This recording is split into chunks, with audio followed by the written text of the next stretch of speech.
an old stone well, and a corpse that shouldn't be there. Welcome to Echo Files. I am your host, Walter Finch. Share where you're tuning in from. Your stories make this community thrive. Now, let's uncover the truth. The village of St. Mildred's lay in that soft, early autumn hush when the air smells faintly of wood smoke and ripened apples. Its crooked lanes and ivy-tangled cottages seemed utterly immune to the disturbances of the wider world. And for the most part, they were. But that particular Thursday morning began with a note of disquiet. It was Mrs. Penelope Kitteridge, plump, brisk, and with a voice that could cut through the thickest church hall chatter, who first spotted it. She had been on her way to the bakery with a basket for fresh buns when she saw, by the old stone well in the square, something slumped and horribly still. At first she thought it was a bundle of rags left by some careless workman. But the dull, waxy hand that jutted from beneath the coat told her otherwise. Within minutes, the square was humming. Mr. Biddle from the grocer's was the first to declare it was most certainly a vagrant who had wandered in from the main road. Mrs. Weatherby, peering from her window, insisted she had seen the man about before. Though, pressed for details, she admitted it might have been someone else entirely. The Reverend Spence hurried over, muttering a prayer under his breath, while young Billy Harper darted forward before being promptly shooed back by his mother. By the time Constable Hughes arrived, red-cheeked and already perspiring in the crisp air, a small crowd had gathered, their whispers eddying around the still figure by the well. He knelt, touched the man's neck, and after a pause, shook his head. "Cold as the stones themselves," he murmured. Miss Marple had been passing by quite by chance, a modest basket of knitting wool on her arm. She paused just outside the ring of onlookers, her pale eyes quietly taking in the scene. No one paid her much attention. She was, after all, just the elderly spinster from the far end of the high street, the sort of person who seemed to be everywhere without anyone noticing. She noted the position of the body, the way one boot was scuffed, the peculiar lay of the coat across the man's chest, and, most curiously of all, the faint trace of damp clay smudged near his left cuff. None of this she remarked aloud. She simply inclined her head slightly, as though in sympathy, and let the others talk. "Best fetch the inspector from Much Brampton," Constable Hughes declared at last, straightening up. "This isn't just an unfortunate accident." The murmurs deepened at that, for in St. Mildred's such words were seldom spoken. Somewhere behind the crowd, the bell at St. Mildred's Church began to toll the hour, each chime echoing against the ancient stones of the square. Miss Marple turned away, moving slowly toward the bakery. She had no intention of joining the debate. There would be time enough to hear every version of events before the day was done, and in the telling, certain small truths would surely begin to reveal themselves. The bakery door's bell gave its small, old-fashioned trill as Miss Marple stepped inside, the smell of warm currant buns and yeasty loaves washing over her. Mrs. Hart, who ran the place with a formidable efficiency, leaned across the counter as if conspiracies could be kneaded like dough. "You were there, at the well," she whispered, though there was no one in the shop but them and an elderly gentleman frowning at a tray of bath buns, as if they had personally offended him. Miss Marple did not answer directly. "2 seed loaves, if you please, and 4 of the smaller buns. I understand Thursday's batch keeps best, Mrs. Hart."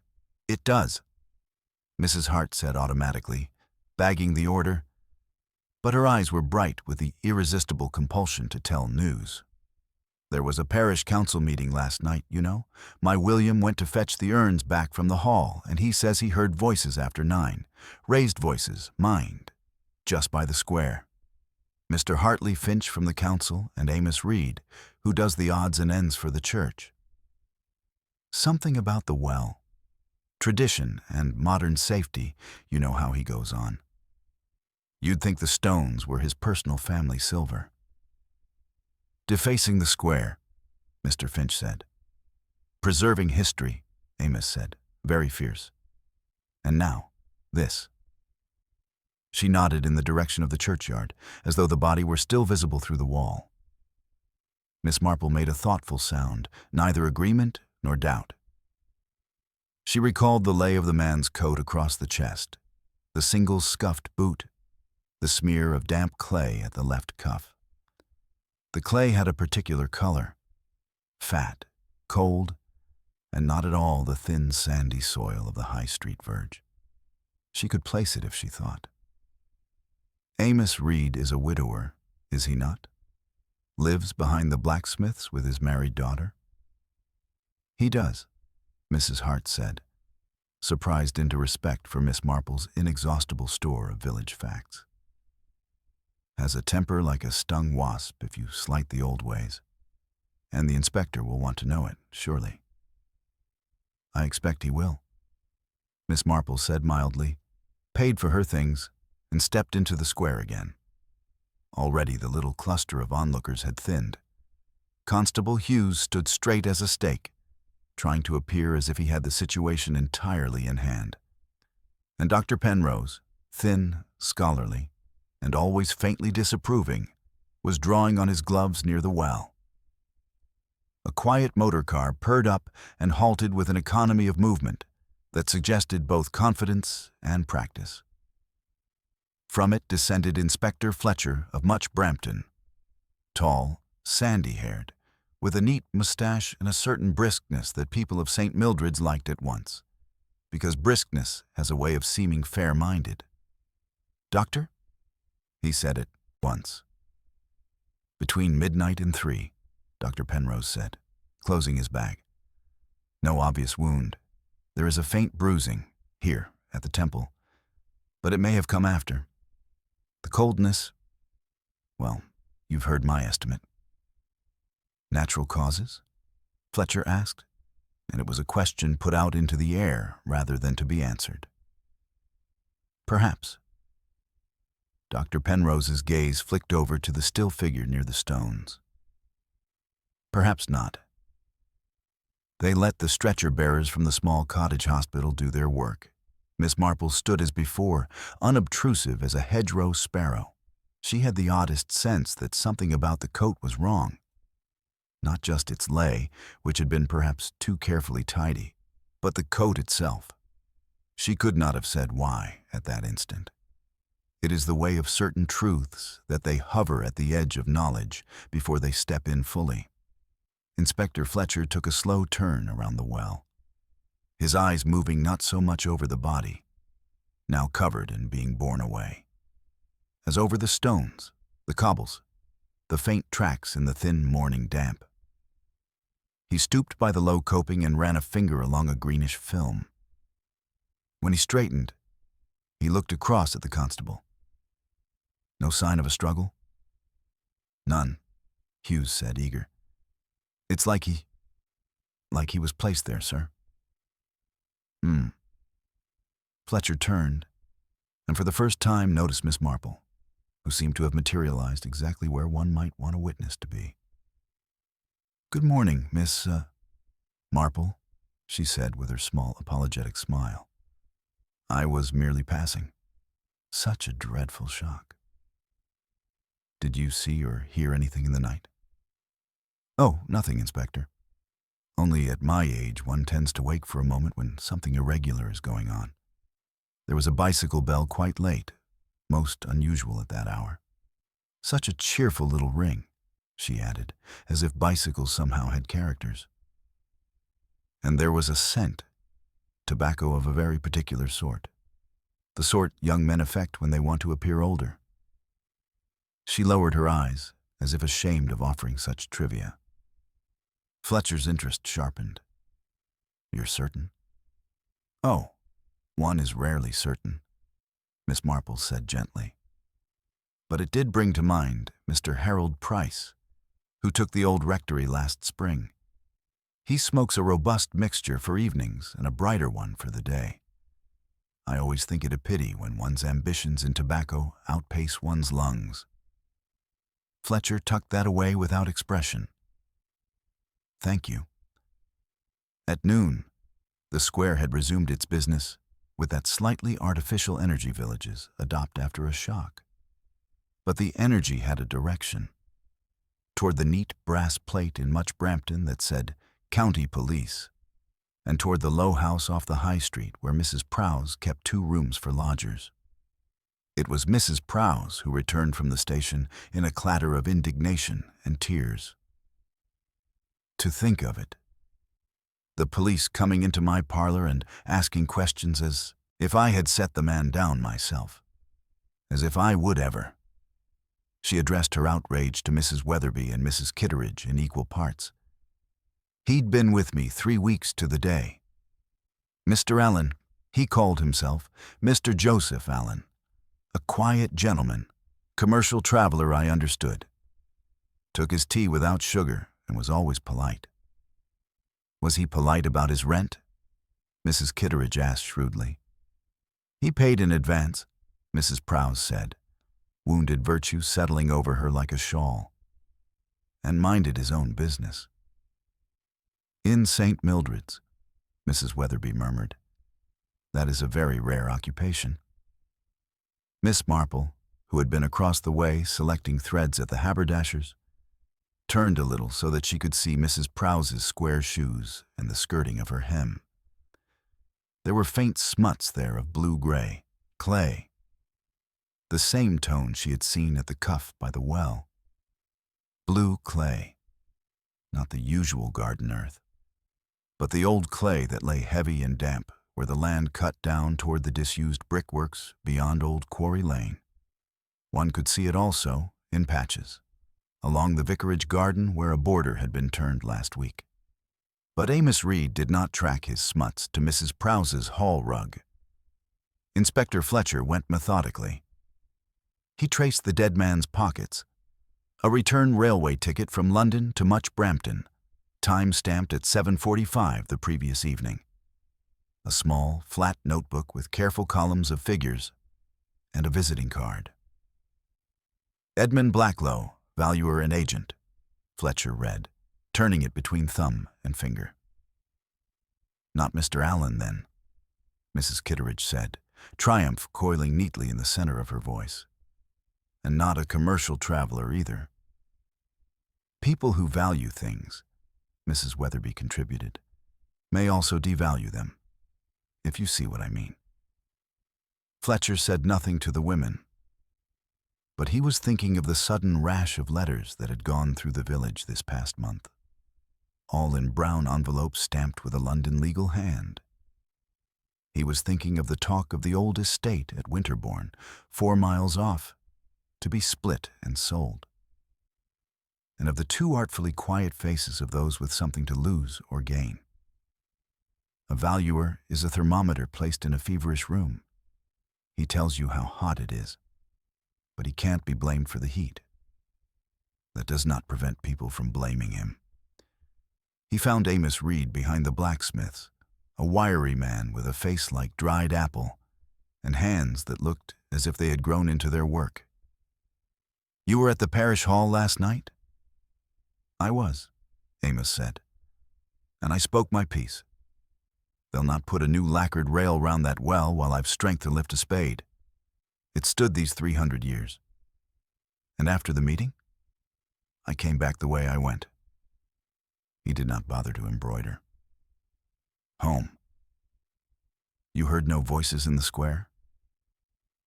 Voices are like sparrows there of an evening, Amos said.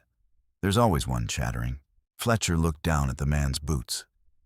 There was a telltale rim of clay set in the creases. Blue clay. You've been at the vicarage border? And the lower mead, Amos said. The rain pulls the bank and leaves the clay up. Vicar wanted the dahlias moved before the frost. You'll find half the village has clay to their ankles this week. Not all clay leads to murder. Very true, Fletcher said. But some leads to wells. Amos's eyes met his levelly and did not shift. I've known that well since I was a boy. There's no harm in stones. Harm comes with people. Meanwhile, Harold Price, the new occupant of the old rectory, a man who wore his suit slightly too sharp for a village and his charm a notch too loud, presented himself at the constable's office as if volunteering graciously to relieve them of the trouble of summoning him. Dreadful business, he said, swinging his hat carefully by the brim. My housekeeper told me. You'll want to know about my movements, I suppose. I had a late call, urgent, on a sale in Much Brampton. I bicycled over after supper. Don't usually at that hour, but there we are. Back by 10, half past. I cannot be precise. He smiled, apology and brightness in equal measure. The roads are very dark. Your bicycle, Fletcher said. Where is it now? In the shed, Price said. I can fetch it. Tires rather dusty. I took the lane past the old brickworks. Quicker. And you smoke? Fletcher added, as if an afterthought. On occasion, Price said, drawing himself up. A decent mixture from my tobacconist in town. The brighter one, Miss Marple murmured, almost to herself. Price glanced at her, and in his glance there was a flicker, the smallest of dislike for someone he had never troubled to see before. The afternoon waned. Dr. Penrose, in his polished and joyless motor car, gave them his first tidy draft of facts. The dead man, now tentatively identified from papers as Edmund Blacklow, had not died of any obvious poison as far as the immediate signs went. The bruise at the temple might be consistent with a fall against stone. There were no deep injuries, no defensive wounds. He had eaten not long before, the doctor added. Bread, perhaps, something simple. Mrs. Hart's Buns observed every woman within hearing as if the village economy itself were now pressed into the case. Fletcher looked at the notebook again. The columns were headed with names: Winterbourne Hall, farm leases, valuation, St. Mildred's, rectory house, assessment, Swan and Anchor, fixtures and fittings, Hart's Bakery, Goodwill, Prowse's rooms, furnishings. He closed it and looked round at St. Mildred's as if it were a stage, and someone had slipped into the wings with a prop meant for the final act. Miss Marple, walking back along the high street, paused by the Swan and Anchor. The landlord, Horace Trumbull, stood in the doorway with his slow, ox-like patience, rubbing a tankard with a cloth long past its prime. You'll have been visited already, Mr. Trumbull, she said kindly. Inspector had a word, Trumbull said. Man came in last night. The valuer. Had a pint, asked a few questions about the fixtures and whether the license was stable under transfer. Polite-like. Wrote down my answers. Left soon after. 9 it would be. Did he wear his own coat? Miss Marple asked, so innocently that Trumbull blinked. Beg pardon? His coat. Was it new, do you think? Trumbull thought, slow but dependable. I'd say no, not new. But not his either. Sleeves a mite short, now you say it. And did anyone follow him out? Only young Billy Harper? Trumbull said absently. But Billy runs everywhere at that hour. Lad has springs in his shoes. Miss Marple smiled to herself and went on. It was not that she suspected Billy of anything beyond curiosity, but those with springs in their shoes sometimes see what the slow-footed miss. At the bend near the greengrocer's, she met Reverend Spence, who looked tired and a little older. You have had a long day, Reverend. I dislike the presence of death among my parishioners, he said simply. It disturbs the balance of our small world. Perhaps, Miss Marple said, our balance had already shifted, and death merely made it visible. At dusk, when the square was thinning again, Mrs. Prowse came bustling across to Miss Marple's gate as if propelled by an invisible hand. "If I may have a word," she begged. "You are always so sensible." "Do come in," Miss Marple said, and settled her in the small parlor where the faint perfume of lavender was more memory than scent. Mrs. Prowse's hands lay tightly clutched on her bag. When she spoke, it came out in a rush. "I told the inspector all I knew. But there's something I did not say because, well, one does not want to seem as if one is making something of nothing. Mr. Allen, Mr. Blacklow as he is, had a visitor last night, late. I heard the knock as I was turning down the lamp. When I peeped, it was Lydia Arkwright from Rose Cottage, the one who paints and keeps herself to herself. She looked, agitated, you might say. She stayed 10 minutes. When she left, I saw Mr. Allen put on his coat and take his hat. He had a small parcel in his hand, brown paper tied with string. After that, well, I did not hear him come in again." Miss Marple's eyes, which could be very soft and very sharp at once, rested briefly on the woman's square shoes. "Thank you," she said. "It is ever so sensible to mention a thing that might be nothing. So often, Mrs. Prowse, the smallest nothings are exactly what matter." When Mrs. Prowse had gone, Miss Marple sat for a moment with her knitting untouched in her lap. Lydia Arkwright, who walked the lanes collecting stones and leaves as if they were talismans. Lydia, whose cottage stood beyond the swale where the blue clay showed dark when the bank slumped after rain. A visitor with agitation, a parcel, and a man who left and did not return. At nearly the same hour, Inspector Fletcher stood in Lydia Arkwright's neat kitchen and listened to the kettle beginning to hum. Lydia was a handsome woman in the tired way that comes of keeping one's own company and too many unframed pictures propped against skirting boards. She set cups with a careful hand. "Yes, I knew him," she said when Fletcher had explained. "Not as Mr. Allen, as Mr. Blacklow. He told me the truth yesterday evening because he said he thought it would be fair. He had valued a property of mine years ago, in London. He remembered. I did not like his work then. I cannot say I liked it more last night. But I did not harm him." "You came to see him at Mrs. Prowse's," Fletcher said. "Why?"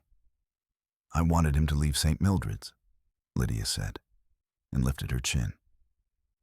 "He was prying where he had no right. He said it was his work. I said there is work and there is motive. He had both. So do others." She met Fletcher's gaze levelly. "I am not the only one in the village whose affairs would be simplified if a certain valuer did not deliver a certain report." "Who else?" Fletcher asked, and received a list that was not a list, but names folded into commentary. Hartley Finch, who chaired the parish council and had an interest in the sale of lands. Horace Trumbull, who might find his tenure less secure under a new proprietor. Mrs. Prowse, whose furnishings might be assessed to pay an old bill her late husband left. Amos Reed, whose pride could not bear the thought that the well would be walled round or moved entirely. And, embroidered around them, the nervousness of Harold Price at the rectory, whose ambitions had a way of running ahead of his purse. When he left Lydia's, Fletcher paused by the lane where the bank had slipped, and a scallop of blue clay gleamed wetly in the failing light. A bicycle's thin tracks had cut across the verge within the last 12 hours, and a small impression near the edge matched the settle of a heel. Left foot. He stood very still, letting the scene assemble itself in his mind. A man with a too-short coat sleeve and clay at his left cuff, a bicycle bell at an hour when only the foxes kept to the hedges, a parcel tied with string, a body by a well that had been tidied like a child's bed. And then young Billy Harper ran up, puffing, hair in wild disorder, eyes bright with the joy of being the one who knows. "Please, sir," he burst out, "I didn't mean to be nosy, but I seen him. Last night, the gentleman what's dead. He was with Mr. Price by the brickworks, right where the path turns. They was talking very fast, and then Mr. Price snatched at the parcel, and it fell and got all clay. And Mr. Price hit the gentleman's hat off. It rolled in the mud. I didn't see no more because my mum called from the yard. But I heard the bell. The bicycle bell." Fletcher looked down at Billy and did not smile. "Thank you, Billy. That's a very useful thing you've told me." He sent the boy off with a word or two that made Billy stand taller, then turned toward the rectory with an expression that was not precisely suspicion and not precisely relief, but something of both. The road ran straight from the clay to the well, with only human nature to bend it. Miss Marple, at her little window, drew one neat line through a thought and replaced it with another. People do not like to be measured, she reflected, even by a yardstick. And when a measurement threatens to tell a truth they cannot bear, they do the next thing they have always done through the years and in every parish.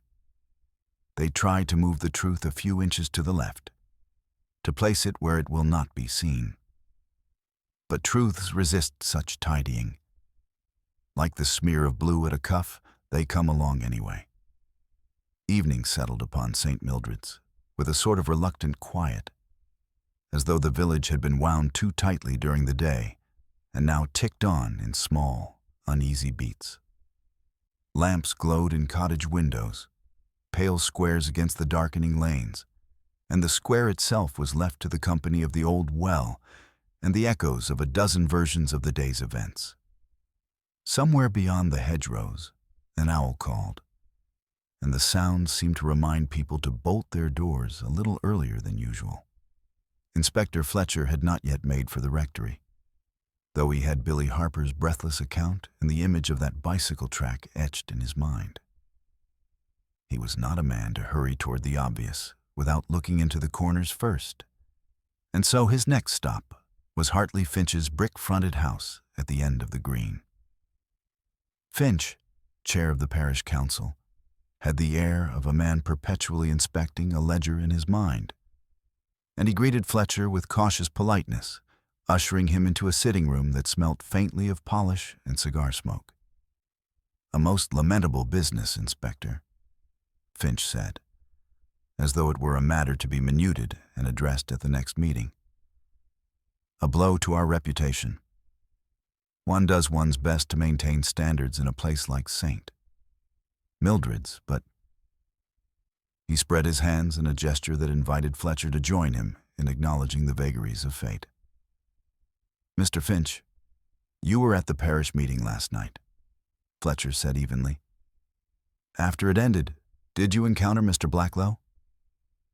Finch's eyes flickered, the smallest movement. "Number I went straight home." "And you did not hear voices in the square, raised ones?" "I heard discussion," Finch admitted. "Amos Reed, of course. The man is stubborn as an ox and half as biddable. We disagreed about the proposed improvements to the well. Nothing new there. But I assure you, Inspector, I have no interest in assaulting anyone, however tiresome they may be." Fletcher let the denial stand for the moment, but his gaze took in the faint smudge on the edge of Finch's cuff, a smudge that could have been hearth ash or something wetter, darker. "Did you know Mr. Blacklow by name?" "I did not, though I gathered, from certain remarks, that he was making valuations in the area.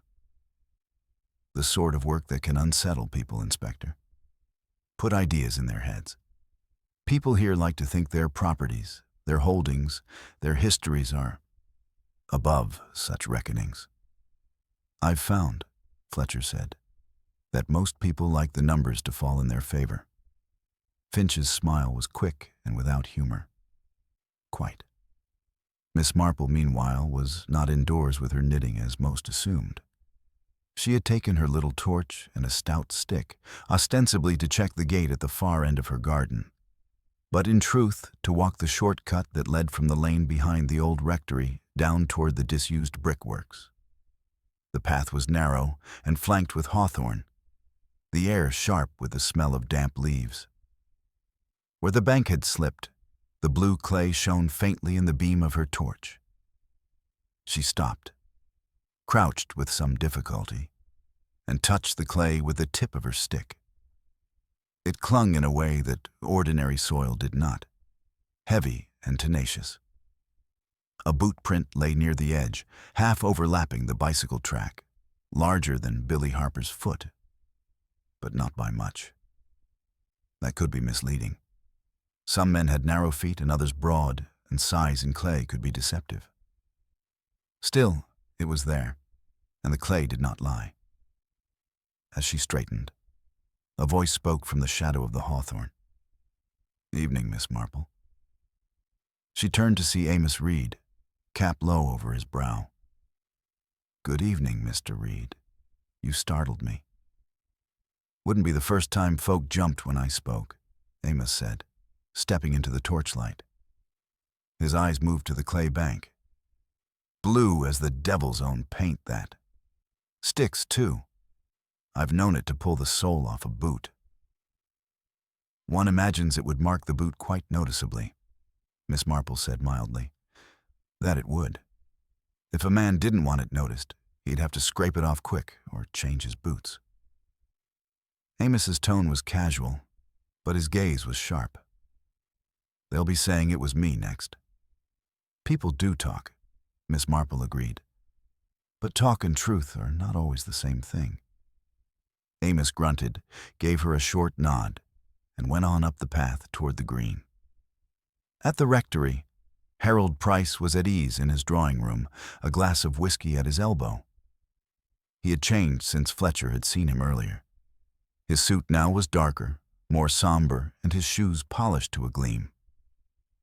Fletcher, standing in the doorway, noted the faint line on Price's trousers where the press was slightly off. A quick change, perhaps, not part of the day's plan. "You're working late, Inspector," Price said with an easy smile. "Have you solved it already?" "Not yet. But I'd like to see your bicycle." Price rose without hesitation. "Of course." He led the way to a small outbuilding where, among neatly stacked garden tools, a smart-looking bicycle leaned against the wall. Fletcher knelt, ran a finger along the tires. There was dried clay in the grooves, a color not far from the patch by the old brickworks. On the left pedal, a faint trace of blue, where the clay had smeared and dried. "I took the brickworks lane, as I said," Price offered. "It's hardly a crime to have mud on one's tires." "No," Fletcher agreed. "Though I wonder, was it on your way to Much Brampton or on your way back?" Price's smile held. "Both, I expect." "And the parcel Mr. Blacklow carried?" Fletcher asked. Price's brows lifted, the picture of surprise. "Parcel? Yes. Brown paper, string. Seen with you by the brickworks." "I've no idea what you're talking about," Price said smoothly. "The man and I crossed paths, nothing more." Fletcher said nothing further then, merely thanked him and left. But he was thinking of Billy Harper's account, of the parcel falling into the clay, and of how carefully Price had positioned himself as a willing witness rather than a suspect. Miss Marple reached home to find Mrs. Hart waiting at her gate, cheeks pink from the cold. "I shouldn't bother you, Miss Marple, but you know how things get about. My William says he saw that Valuer fellow in the bakery yesterday afternoon, before closing. Bought a bun, sat at the window, and wrote in a little book. William says he looked out toward the well more than once, as if measuring it in his mind. "That's very interesting, Mrs. Hart," Miss Marple said, tucking the thought away. "Very interesting indeed." Later that evening, Inspector Fletcher called on her. "I have a difficulty," he said, without preamble, settling into the chair she indicated. "Price's bicycle shows Clay from the Brickworks path. Billy Harper's account places him with the deceased there. But there's no proof of harm yet, and Price will say the boy misheard or misunderstood." "Boys sometimes do," Miss Marple agreed. "And sometimes they remember quite exactly what grown-ups would prefer they forgot." Fletcher leaned forward. "If I can place that parcel, if I can show it mattered, I may have enough." Miss Marple's knitting needles clicked softly. "Parcels can hold many things, Inspector. Sometimes they hold nothing at all, but the idea of them is enough to stir trouble. Who else would know if that parcel reached its destination or did not?" Fletcher's gaze sharpened. "Mrs. Prowse or Lydia Arkwright, or," Miss Marple said gently, "someone who saw the man in the bakery, writing in his book, measuring the well. If he wrote something down that others feared, well, paper can be folded into a very small package." Fletcher left soon after, his mind turning over her words. Miss Marple sat a while longer, staring at the neat rows of stitches in her lap, seeing in them the lines and loops of the day's events. Threads crossed, knots formed, patterns emerged, not from the bold shapes, but from the small turns at the edges. By morning, St. Mildred's was bracing for the next ripple in its pond. Mrs. Weatherby swore she had heard voices again in the square after midnight. Young Billy, emboldened by Fletcher's attention, began telling his story to anyone who would listen. And Lydia Arkwright was seen at the post office, sending a thick envelope to a London solicitor. The well stood as it always had, its stones cold and patient, but those who passed it glanced away quickly now. Somewhere among them walked the one who had chosen to tidy a body against its coping, to smooth away the signs, to hope that Clay could be scraped off and suspicion brushed aside. And Miss Marple, with her quiet eyes and unassuming step, meant to see that they were wrong. The following morning brought a thin, pewter light that made the village seem as though it had been drained of color. The frost that had formed in the night clung to the grass on the green, making it crunch faintly underfoot, and the well itself glistened with a film of icy moisture. It was early yet, and most curtains were still drawn. But Inspector Fletcher was already out, collar turned up against the cold, speaking in low tones with Constable Hughes. Miss Marple, returning from her customary early walk, paused on the far side of the square. She saw Fletcher glance toward her with the faintest inclination of the head, a gesture that, in him, was almost an invitation. She crossed the frosty grass, the little puff of her breath misting in the cold air. "Good morning, Inspector," she said mildly. "Morning, Miss Marple. I've a small piece of progress, though it may lead nowhere." He nodded toward Hughes, who was holding a folded scrap of paper sealed inside a glassine envelope. "Found this lodged in the coping of the well, between two stones. It's part of a page from a notebook, torn clean through. Not much to read, just a few words and figures. But the handwriting matches the deceased's." Miss Marple looked at the scrap without touching it. In the slanted copper plate, she read, "Well, estimated cost of removal £1," followed by a smudge where the ink had run. "Removal," she repeated softly. That would make it rather more than an aesthetic dispute.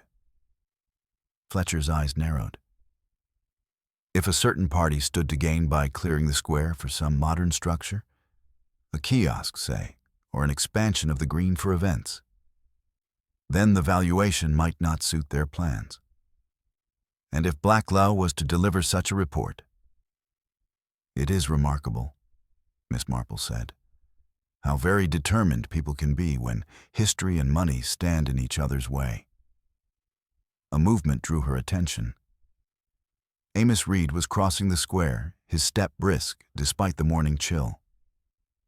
He touched his cap to her, but did not slow. The smear of blue clay on his boot leather was fainter now. Scrubbed, perhaps, but not entirely gone. "Reed," Fletcher murmured, watching him go. "Still a possibility. But Price's presence with the deceased at the brick works. That's stronger. If only I had the parcel." Miss Marple's gaze followed Amos until he vanished down the lane. "Sometimes," she said gently, "we learn more by watching where people choose to go than by asking them why they went there." She left Fletcher to his thoughts and walked toward the post office. Inside, the air was close and warm from the pot-bellied stove. Mrs. Sims, the postmistress, was sorting a pile of envelopes with the practiced speed of someone who could read handwriting upside down and backwards. "Cold morning, Miss Marple," she said cheerfully. "Yes, but brisk walking soon cures that," Miss Marple replied. Her eyes drifted casually over the outgoing parcels stacked on the counter. Brown paper, string-tied, 2 with much Brampton addresses, and 1 to London. The London parcel bore Lydia Arkwright's tidy, looping hand. "That's the second one from Miss Arkwright this week," Mrs. Sims said without prompting. "Always to the same solicitor's office. Something to do with her art, she says. Selling or buying, I couldn't tell you. But the envelopes do feel hefty." Miss Marple made a small, polite noise, as though the information was of no more consequence than the price of tea, and took her leave. She made her way home, her mind turning over the image of Lydia's neat handwriting and the possibility of papers traveling quickly out of reach. By mid-morning, Inspector Fletcher was at Rose Cottage, the low, ivy-smothered house where Lydia Arkwright lived. She received him without surprise, though her expression was cool. "You've been busy with your correspondence," Fletcher began. "Twice this week to your London solicitor." "That's my affair," Lydia said. "It may be," Fletcher agreed, "but I'll have to ask if either letter contained papers belonging to Mr. Blacklow." Lydia's gaze did not waver. "If I did have papers from him, Inspector, I would not have sent them to anyone. I would have burnt them." "A direct answer," Fletcher remarked, "but perhaps not the one you think." She gave a short laugh. "You're welcome to search the place. You won't find your parcel. I told you last night I didn't kill him. But I won't pretend I liked him. He had a way of seeing exactly where to press for pain. And he pressed." From Rose Cottage, Fletcher made his way to the Swan and Anchor. Horace Trumbull was behind the bar, polishing glasses, his usual unhurried manner in place. But when Fletcher mentioned Blacklow's visit, the publican's face tightened slightly. "He asked about the fixtures," Trumbull said. "Said they'd be worth something in a private sale. I told him they weren't for sale." He smiled, that sort of smile you don't much care for, and said value has a way of finding a buyer. I don't like that kind of talk, Inspector. Makes a man think someone's circling over his livelihood. "And after he left?" Fletcher prompted. "Straight out into the square, didn't see where he went next."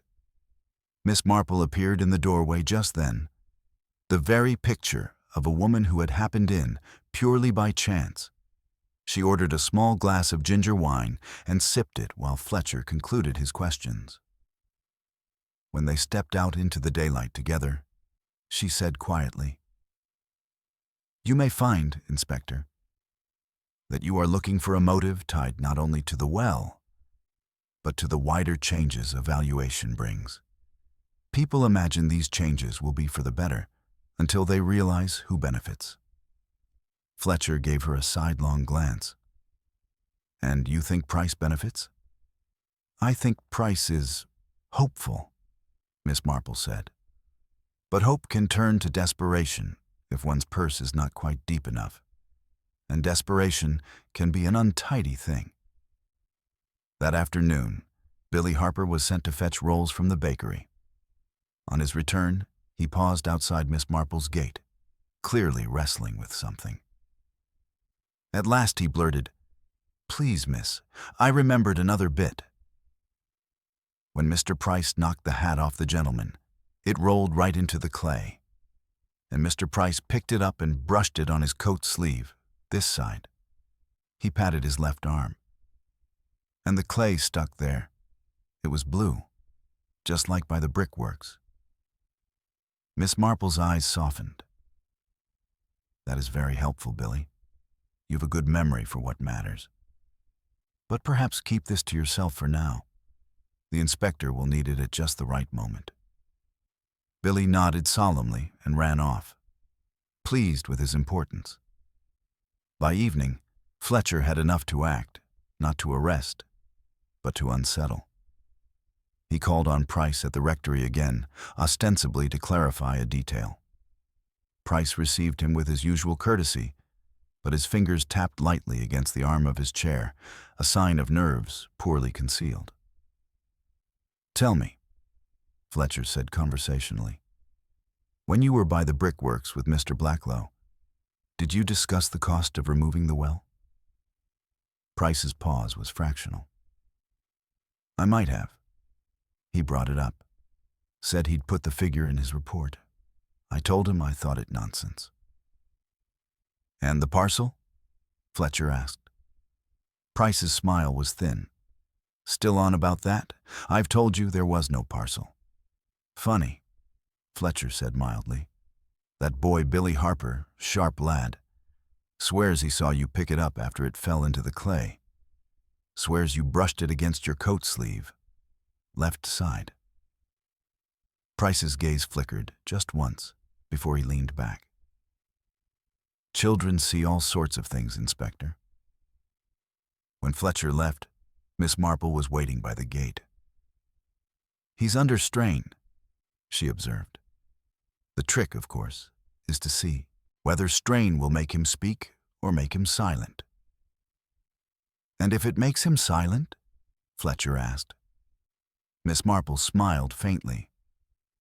"Then one must place just the right word in just the right ear and let the village do the rest." The frost thickened again overnight, and with it the tension in St. Mildred's. Whispers curled like smoke through the lanes, carrying with them names, denials, and the occasional too specific detail that suggested knowledge best left unsaid. Somewhere in those whispers was the truth, and Miss Marple meant to listen until it declared itself. The next day dawned with a pale, watery sun that seemed to have little strength. Yet its light revealed a village on edge. In St. Mildred's, smiles were tight. Conversations broke off when the wrong person approached, and more than one shopkeeper could be seen leaning in close to a customer for a hurried exchange of confidential tidings. The well in the square had become both a landmark and a silent accuser, its ancient stones frosted at the edges, holding the memory of the body that had rested there only 2 mornings ago. Inspector Fletcher was already at work, though his movements this morning were less visible. He had dispatched Constable Hughes to Much Brampton to inquire discreetly into Mr. Harold Price's finances, particularly any debts or investments that might be tied to property sales. Fletcher himself had chosen to pay an early call on Mrs. Prowse, the lodging-house keeper, whose sense of propriety was only narrowly outmatched by her appetite for details. He found her in her front parlor, polishing the arms of a wing chair with a soft cloth. The fire was lit, though it gave more smoke than heat, and on the small table beside her lay a heap of correspondence, none of which looked to have been opened yet. "Mrs. Prowse?" Fletcher began after the usual greetings. I want to be absolutely certain about the timeline of Mr. Blacklow's departure from your house that night. I've told you all I know, she said, setting down the cloth. Miss Arkwright called, looking rather flustered. She was in with him perhaps 10 minutes. Then she left, and a few minutes later he left, with the parcel, as I said. Brown paper, string, no larger than a loaf of bread. He seemed purposeful, Inspector, as if he knew exactly where he was going. Did he say anything to you? She frowned, sifting through the memory. He did mention, in passing, that he hoped to be back before 11. I thought nothing of it. Gentlemen come and go.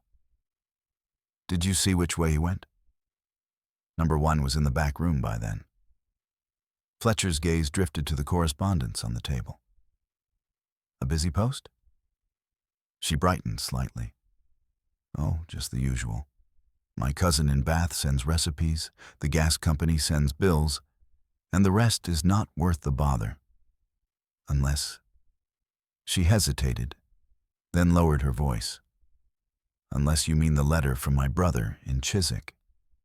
He says, there's a rumor in his part of London about an estate valuer who's been pressured to alter his reports. That is of interest, Fletcher said. And does your brother name anyone? No, just that it's not uncommon, apparently, when big sums are at stake. When he left, Fletcher found Miss Marple coming up the lane toward him, a net bag of vegetables over her arm. She greeted him with her usual mild cheer. I wonder, she said, falling into step beside him, if you have considered the significance of the coat. The coat? Fletcher echoed. The one Mr. Blacklow was wearing when he was found, Miss Marple said. Trumbull remarked the sleeves were a trifle short, as if it were not his own. That is rather an odd thing, isn't it, Inspector? To go about in someone else's coat, unless one's own had been soiled or marked. Fletcher's brows drew together. You're suggesting he changed coats before he died? I'm suggesting, she replied, that if one wished to disguise certain traces, clay, for example, or a tear in the fabric, one might exchange it for another close at hand, perhaps at a place one stopped briefly before meeting one's end.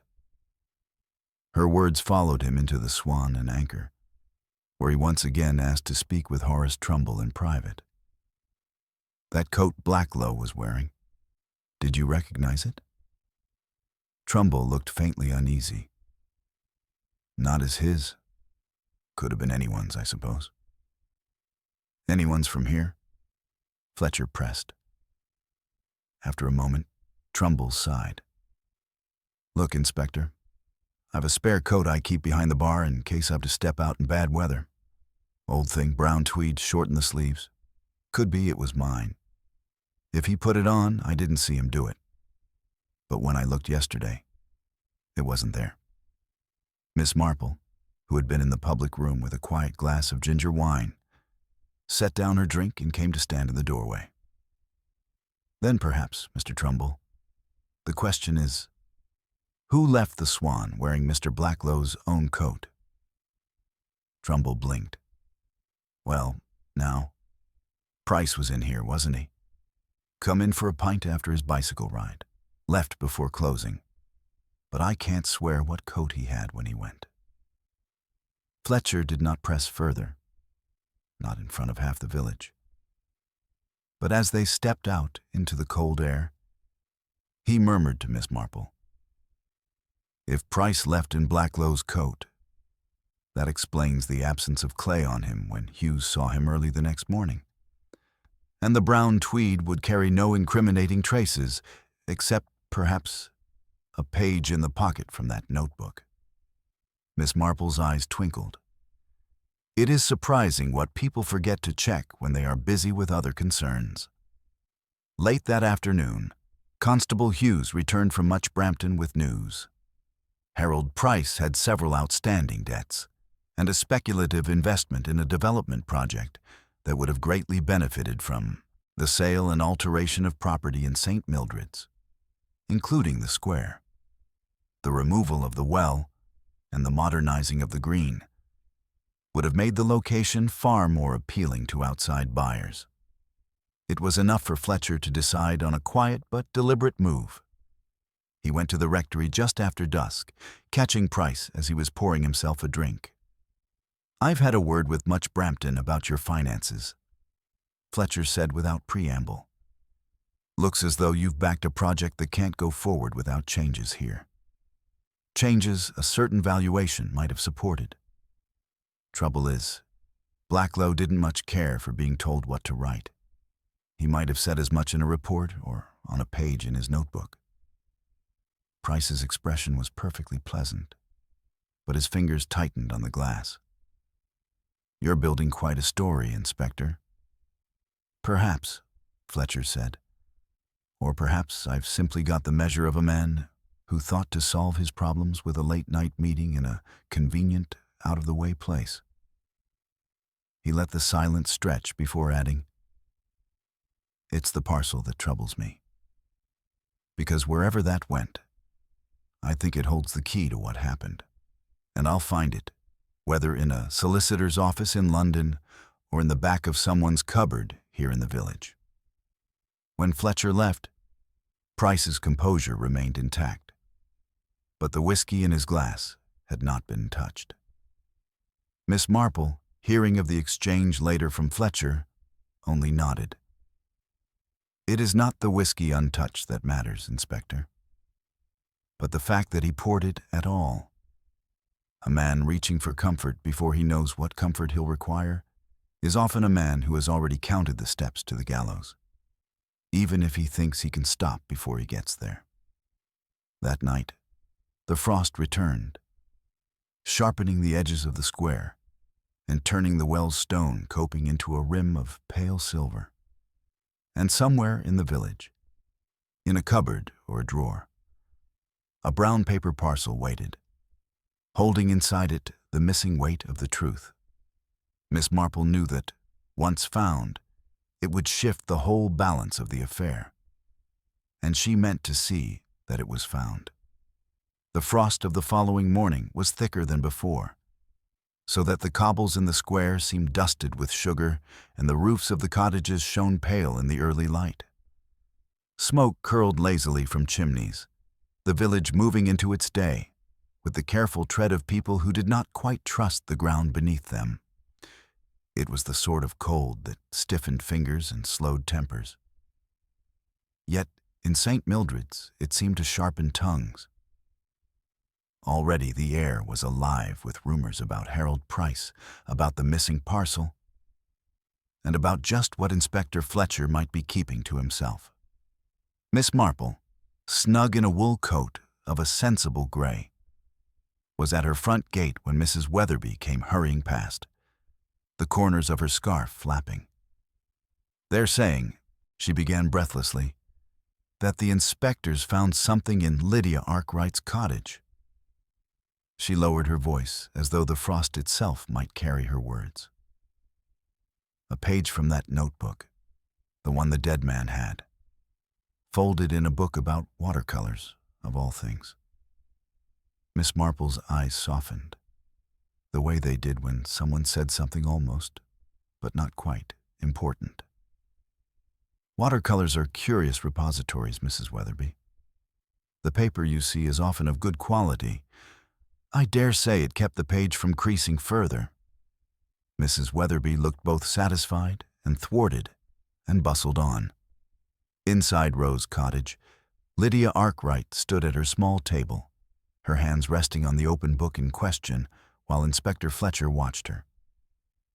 The page was indeed torn from the same notebook as the scrap found in the well's coping. It held only a short line. "Meet 9:15, B.W." "B.W. being the brickworks?" Fletcher asked. Lydia looked from the page to him. "I expect so. He'd asked me earlier that day if I knew a quiet place to talk business. I told him there was the lane past the brickworks, but I didn't go there with him." "Yet you kept this page?" Her gaze cooled. "Because it was in my letter rack the next morning with the rest of my post. I assumed he'd slipped it under my door to remind me what we'd discussed. I put it in the book without thinking." "It might be more than a reminder," Fletcher said. "It might be the only written evidence of the meeting where he died." Lydia's voice sharpened. "Then perhaps you ought to be looking at the man who was at that meeting, not at me." From Rose Cottage, Fletcher went directly to the old rectory. Price was in his study, a cigarette burning in a cut-glass ashtray. He greeted Fletcher with a politeness so measured it almost clinked. "I've been hearing about this page from Blacklow's notebook," Fletcher said without preamble. "The one with the time and place of your meeting." "Meeting?" Price's brows lifted. "I told you before. We crossed paths, that's all." And yet, he'd written down the time and the brickworks. Curious, don't you think? Price exhaled smoke slowly. If he wrote it, then perhaps he meant to meet someone else. There are plenty of people in this village with reason to dislike him. "Yes," Fletcher said. "But you're the one seen with him there. And you're the one whose bicycle bears the same clay that marked his cuff. You're also the one with a pressing financial interest in what he might have been willing to alter in his report." For a fraction of a second, something in Price's expression shifted. Not guilt, but the flicker of a man recalculating his ground. "If I had wanted him gone," he said, "I'd hardly have done it within sight of half the lanes in St. Mildred's." Fletcher let the remark pass without answer and left him to his cigarette. Meanwhile, Miss Marple was not in her parlor, but walking the long way round to the square, stopping here and there to exchange a word with those inclined to talk. From Mrs. Hart, she learned that a stranger, a gentleman from London, had been in the bakery 2 days before the murder, asking whether the well was in daily use. From young Billy Harper, she heard that he'd seen Price pass through the square that night with a coat over his arm. Though whether it was his own or not, Billy could not be sure. And from Amos Reed, encountered near the blacksmith's, she gathered that the parish council's plans for the well had included a ridiculous iron railing that would have made it unusable. "All for the tourists," Amos said, his voice sour. "They'd have bottled our water in fancy jars and sold it in much Brampton. Mark me, there's profit at the back of this, and not for the likes of us." "Profit," Miss Marple murmured, "has a way of determining the course of events, Mr. Reed, especially when it runs alongside pride." That afternoon, Fletcher sought her out at her cottage. "I'm beginning to think," he said without sitting down, "that Price is clever enough not to have done it himself, but not clever enough to keep his hands entirely clean." "An awkward position," Miss Marple observed. "He may have been there, may even have handled the parcel, but perhaps someone else made use of his presence." Fletcher nodded. "I've been thinking about that coat. If Price left the Swan in Blacklow's, then someone else must have left in Price's. Someone who'd been near enough to the well to have made the exchange. Someone who might have walked away carrying exactly what Blacklow had brought to the meeting." Miss Marple's knitting needles were already in motion, her gaze fixed somewhere beyond him. And if that someone knew the coat would be assumed to be Price's, the suspicion would naturally follow him. Which is a useful thing if one prefers to work in the shadows. Evening came with a mist that blurred the edges of the square and left the well glistening darkly under the gas lamp. Fletcher stood at the window of his small room at the Swan and Anchor, looking down at the shape of it. In his mind, the pieces began to arrange themselves. The meeting at the brickworks, the parcel, the coat exchange, the scrap of paper in the well. and the interests converging on the removal of those stones. The only thing missing was the hand that had set it all in motion and kept it moving. Miss Marple, at her window across the way, was thinking much the same thing, but in her own terms. It was not the sequence of events that interested her most, but the sequence of decisions. Who had first decided to act, and who had decided to take advantage? In her experience, these were rarely the same person, and she suspected that before long, the first would feel the need to act again, perhaps in a way that could not be so neatly disguised. Somewhere in the village, the parcel remained hidden. It was no longer simply a bundle of paper and string, but a weight in the air, pressing on the one who held it. And Miss Marple, with her patient habit of listening to what others overlooked, intended to be standing very near when that weight became too heavy to bear. By the next morning, the mist had lifted, leaving behind a raw, bright chill that made every chimney plume stand stark against the pale sky. The square was oddly empty for that hour. The usual slow trickle of villagers passing to and from the bakery or the post office was absent, as though some invisible signal had kept them indoors. The well, central and patient, seemed to watch the stillness with the same unblinking calm it had shown through centuries of gossip, trade, and quarrels. Inspector Fletcher was already on the move. He had chosen not to confront Harold Price again just yet. Instead, he had arranged to meet Amos Reed in the small yard behind the blacksmith's, where the ground was churned with hoof marks and damp from the morning's watering. Reed was trimming a length of timber, the rhythmic scrape of his plane loud in the cold air. "You've been straightforward with me, Amos," Fletcher began. "But I keep coming back to one thing. You've as much reason as anyone to want that well left untouched." Blacklow's report could have pushed the parish council's plan through. Reed didn't stop his work. That's no lie. But there's a long step from wanting a thing and killing a man to get it. I've seen enough in my years to know murder makes more trouble than it mends. "And yet," Fletcher said, "you'd have known the quiet places to meet a man. The brickworks, for example." Reed looked up sharply. "Not my meeting, Inspector. I don't mind saying I knew he'd been there, saw the tracks myself in the clay. But there were two sets. One lighter, a bicycle's, and one heavier, pacing. That's not my tread." Fletcher made a note of the wording. Amos was not denying knowledge, but he was pointedly separating himself from the physical act. That distinction could be telling later. Across the square, Miss Marple was returning from the grocer's with a small parcel of her own. Onions, a tin of treacle, and a paper of sewing needles. She slowed as she passed the Swan and Anchor, glancing toward the window of the public room where Horace Trumbull was polishing glasses in his steady way. Slipping inside, she ordered her customary ginger wine and stood sipping it, her eyes moving casually over the bar, the shelves, and the coat hooks by the door. One of the hooks was empty.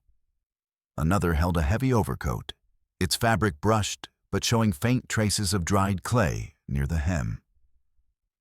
Not the blue clay of the brickworks, but a reddish-brown that spoke of garden soil.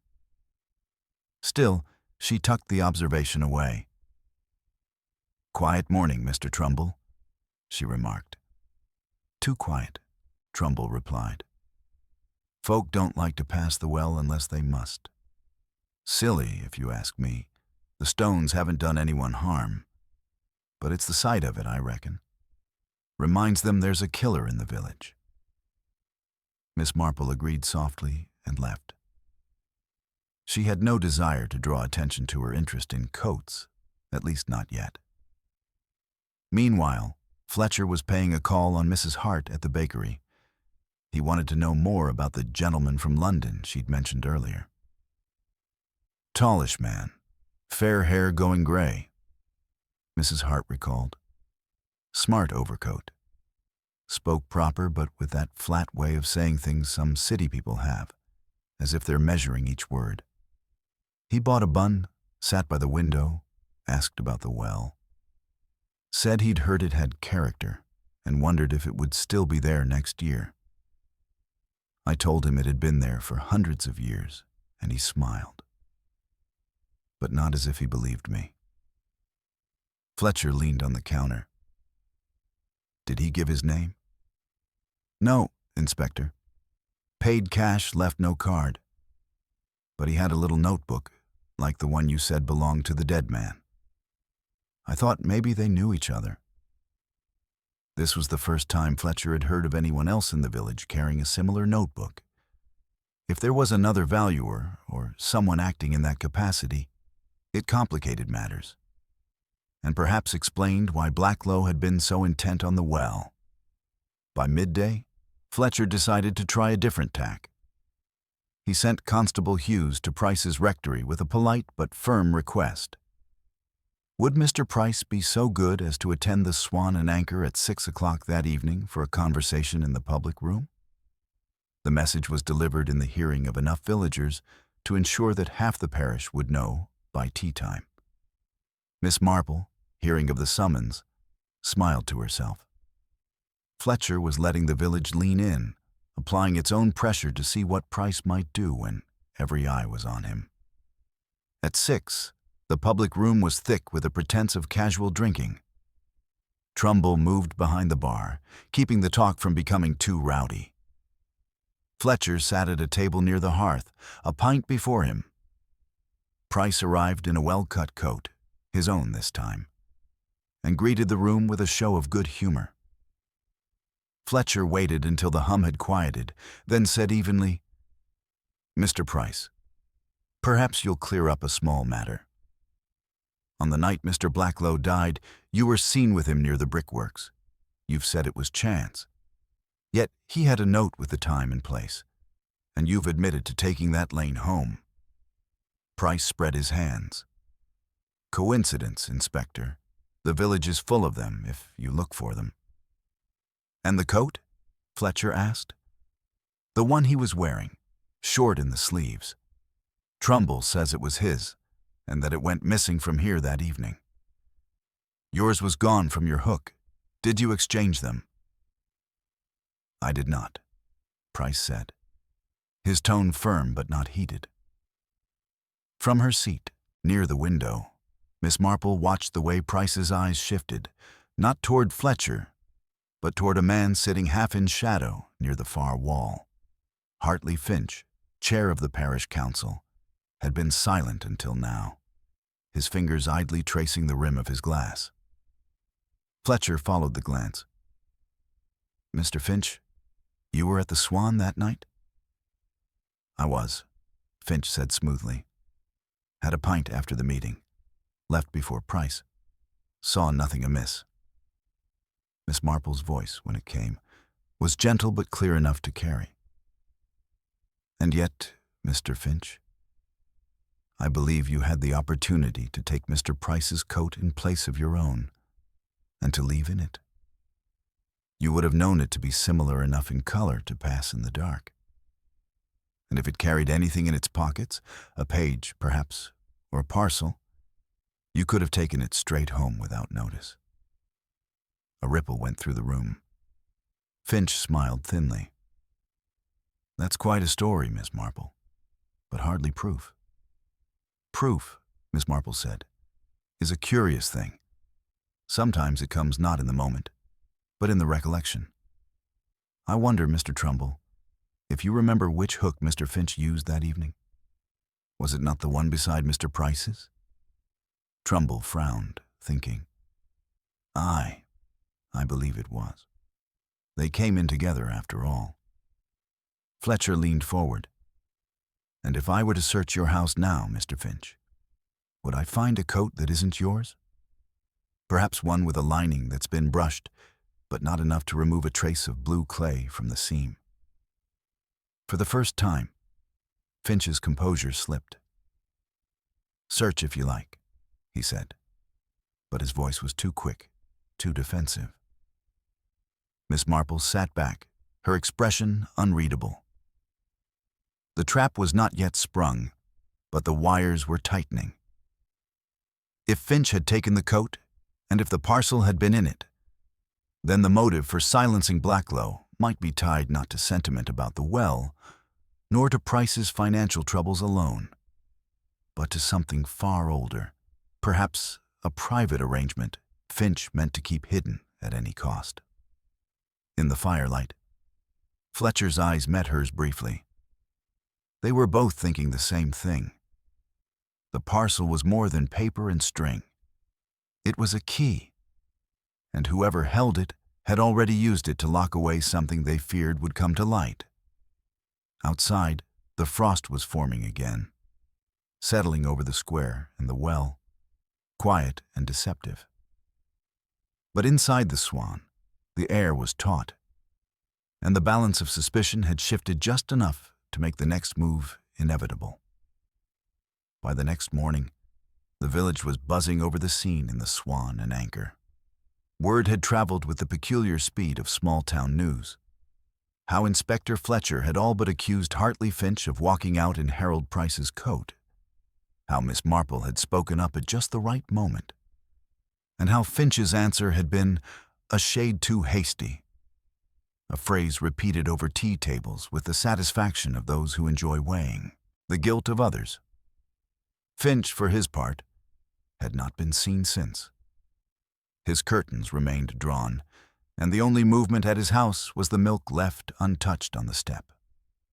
Fletcher, wary of spooking his quarry into destroying evidence, had not yet acted on his implied threat to search Finch's property. Instead, he was carefully laying the groundwork for a search that would be both legal and timed for maximum effect. Miss Marple, however, had no such restrictions. She decided to pay a social call on Mrs. Finch, a nervous, bird-like woman with a fondness for tea biscuits and an unfortunate inability to keep her eyes from darting toward the hall when she spoke. "I do hope Hartley is not unwell," Miss Marple said gently after the initial pleasantries. Mrs. Finch's fingers twisted in her lap. He's been very busy. The parish accounts, you know. So many details to settle." "I can imagine," Miss Marple said, her tone all sympathy. "The council's plans for the well, for instance. Such a pity Mr. Blacklow won't be able to give his professional view, though I suppose some might see that as a relief." Mrs. Finch blinked rapidly. "Oh, I wouldn't say that." She hesitated.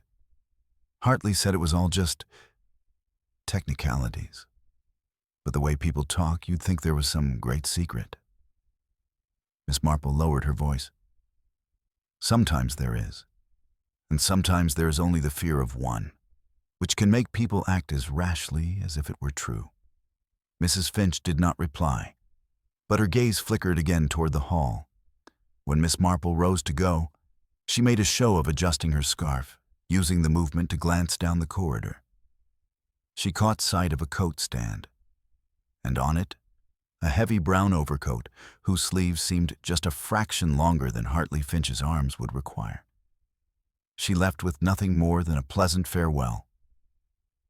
But her mind was made up. The coat was there, and she was nearly certain it was not Finch's. That afternoon, Fletcher called on Lydia Arkwright. He had been turning over a question in his mind since the discovery of the notebook page in her home. "Miss Arkwright," he said, "when you advised Blacklow to meet at the brickworks, did you know Harold Price might be taking that route home?" She raised her eyebrows. "I suppose it was possible. Price often rode that way in the evenings. So you may have suspected they'd cross paths." Her smile was faint and cool. "Inspector, I didn't send Blacklow to his death. But I did think that if he and Price had an argument, it might slow his plans here. He was meddling in things that don't concern strangers." "Such as?" She sipped her tea before answering. "There's an old covenant on the square. Something about maintaining public access. If the well were removed or walled up, it might be taken as evidence that the covenant was broken. That would make it easier to sell off the surrounding property for development. Fletcher leaned forward, and Finch would know that. Lydia's expression sharpened. Finch. He chaired the meeting where the council discussed amending the parish bylaws. Why else would he care about improvements to the square?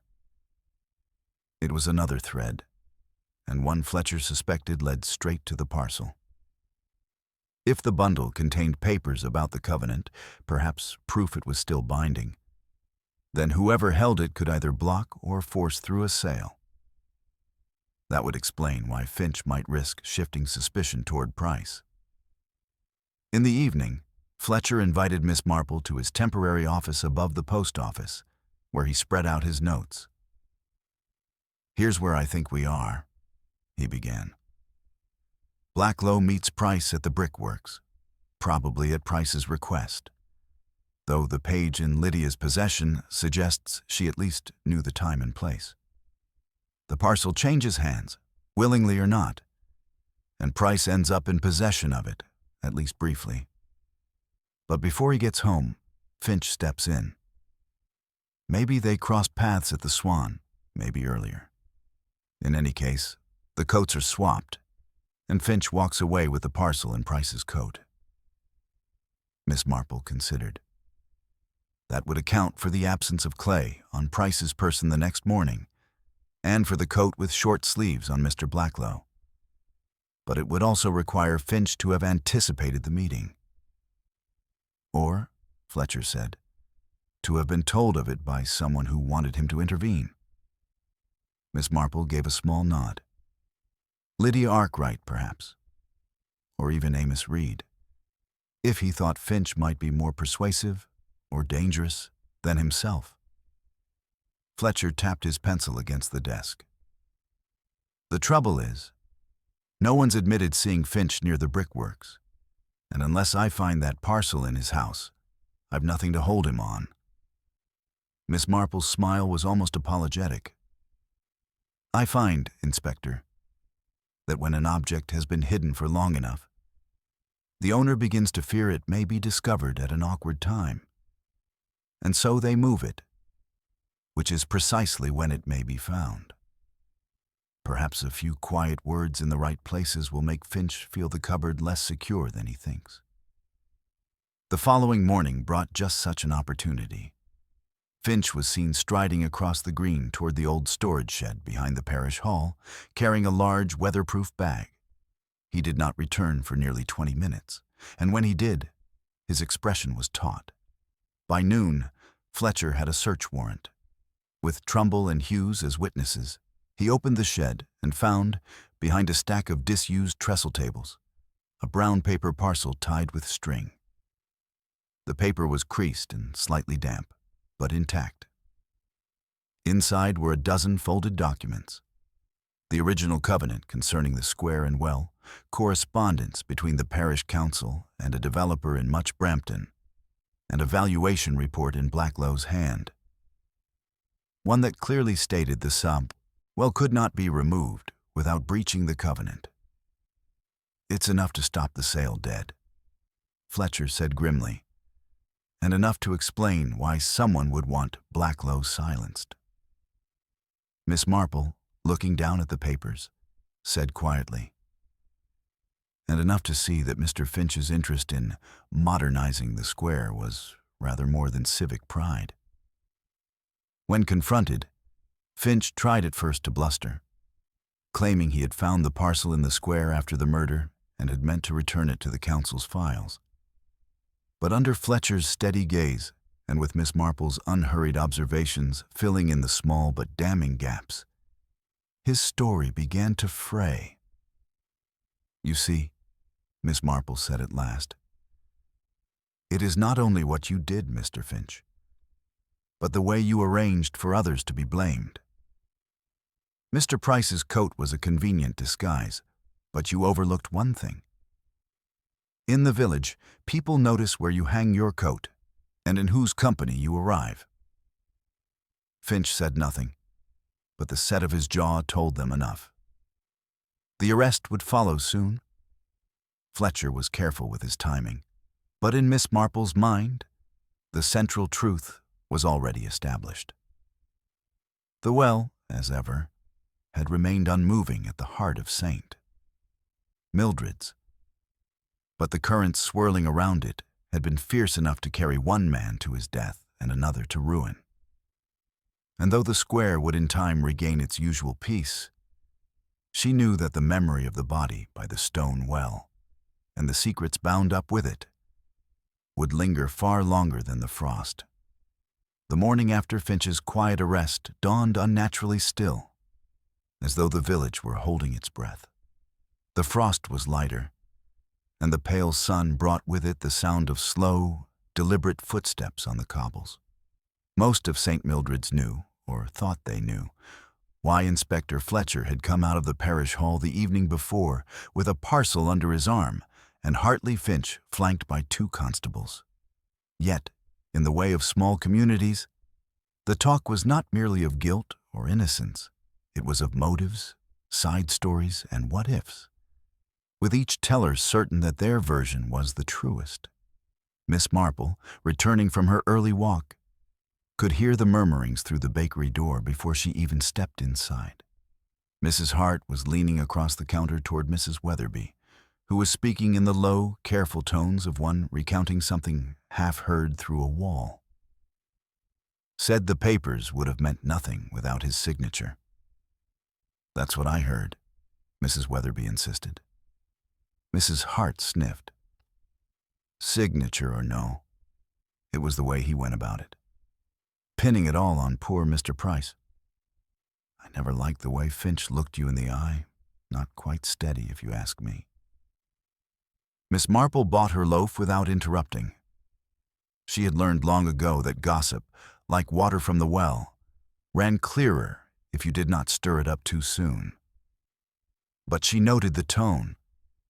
While Finch was in custody, opinion was already turning him from an esteemed council chair into a man about whom everyone had always had their doubts.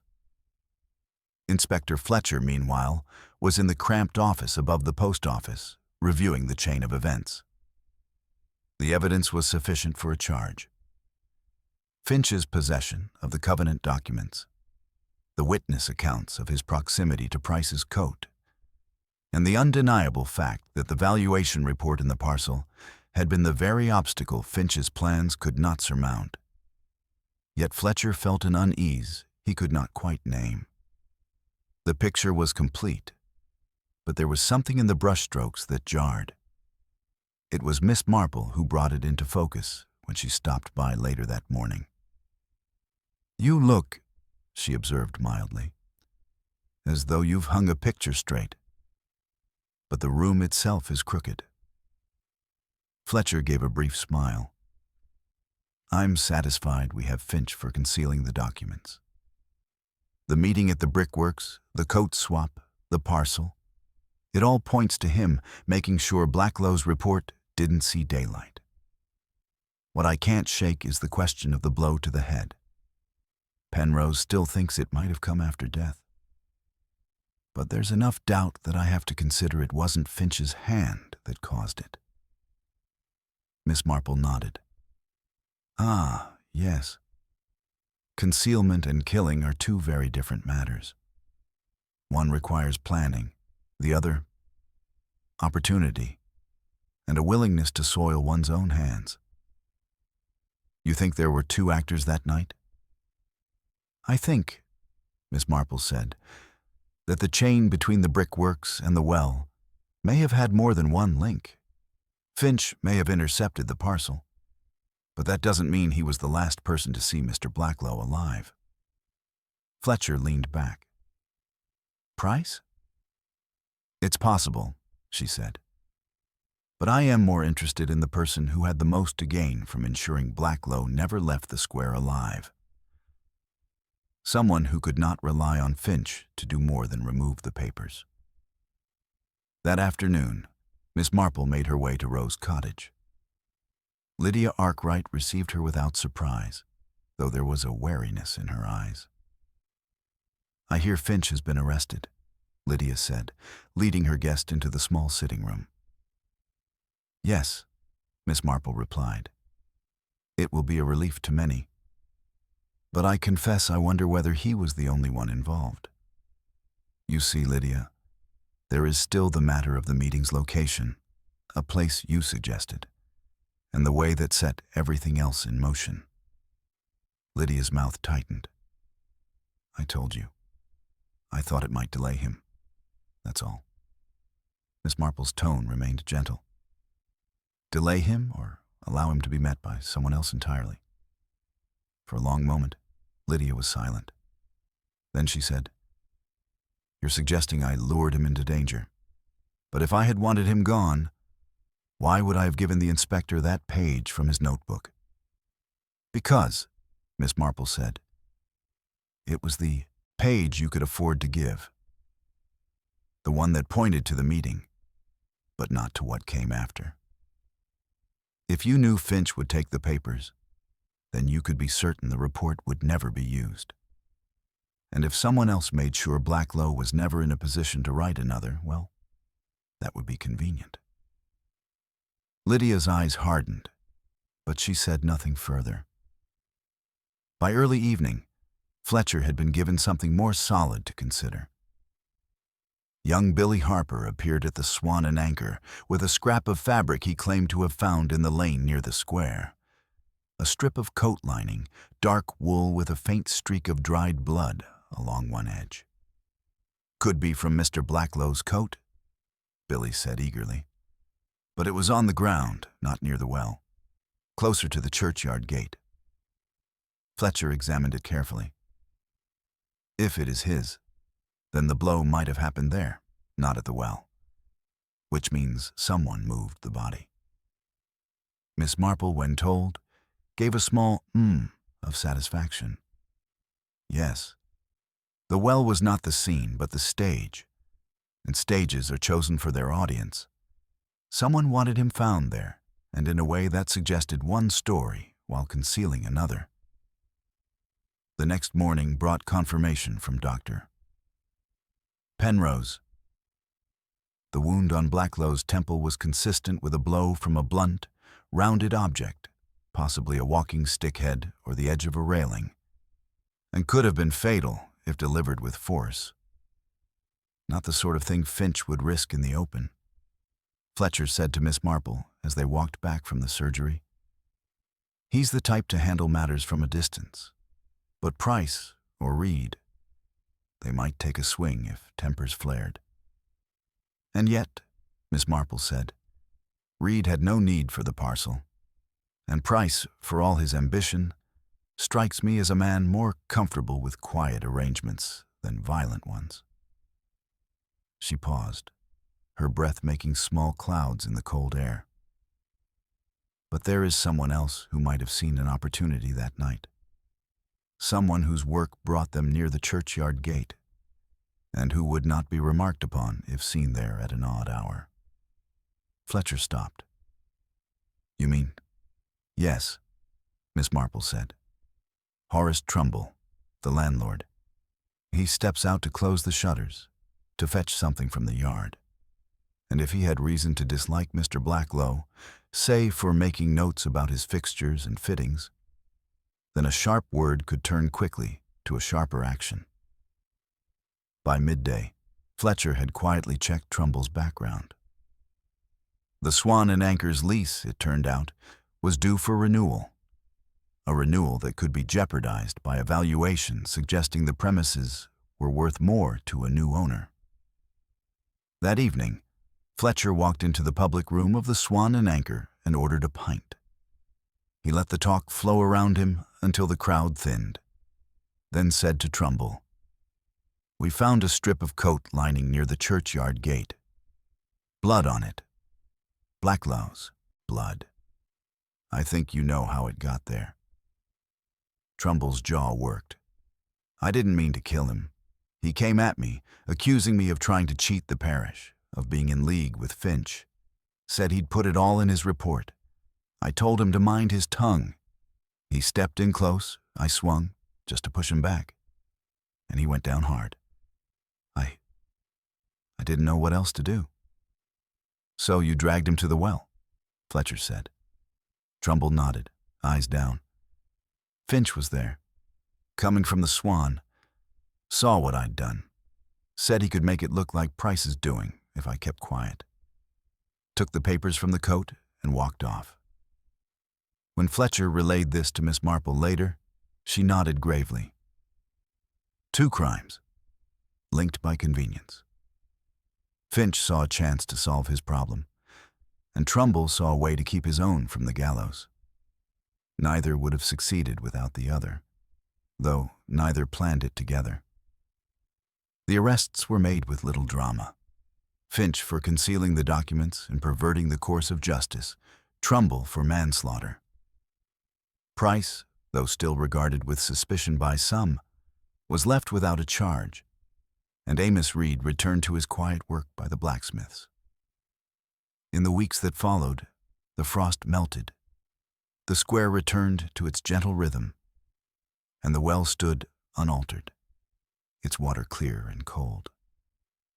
Yet for those who had watched events unfold, it now held another layer of history, one in which ambition, fear, and opportunity had converged under the winter stars, leaving a body by the stone well, and secrets that would be spoken of in lowered voices for years to come.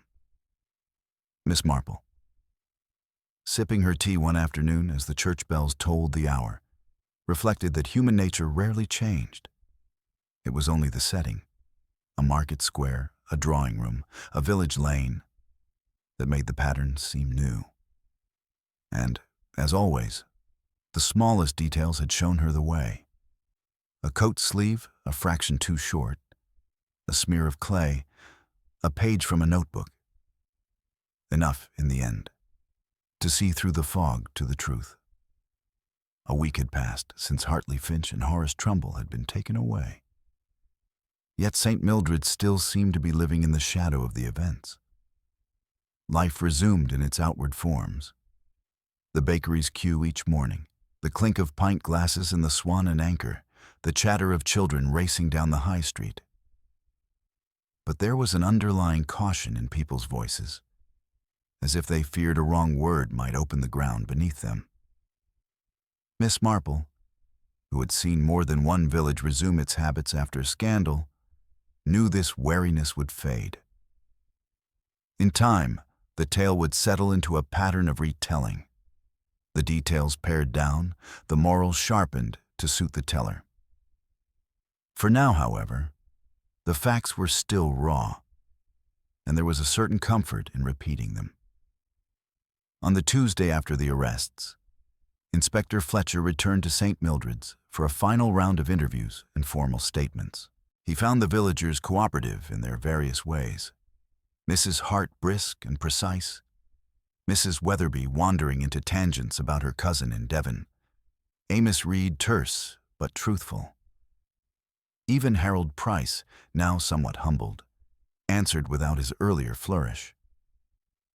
Price had lost much of his confident air, though he maintained, with some justice, that he had never laid a hand on Blacklow. Fletcher believed him now. The evidence had shown clearly enough that Price's role had been one of proximity and convenience. A man whose coat could be borrowed to throw suspicion and whose ambitions made him an easy target for whispered accusation. When Fletcher stopped at Miss Marple's cottage in the late afternoon, she had the fire lit and the tea tray set. "I suppose," she said as she poured, "you have all the signatures and formalities you require?" "Just about," Fletcher replied. "Though I've been thinking about something you said, about the difference between planning and seizing an opportunity. That distinction made all the difference here. Trumbull never meant to kill, but he did. Finch never meant to be caught with stolen papers, but he was." Miss Marple smiled faintly. "Human nature, Inspector. One man loses his temper, another man loses his nerve. Between them, they create a chain neither would have forged alone." Fletcher sipped his tea, then set the cup down. "It's a curious thing.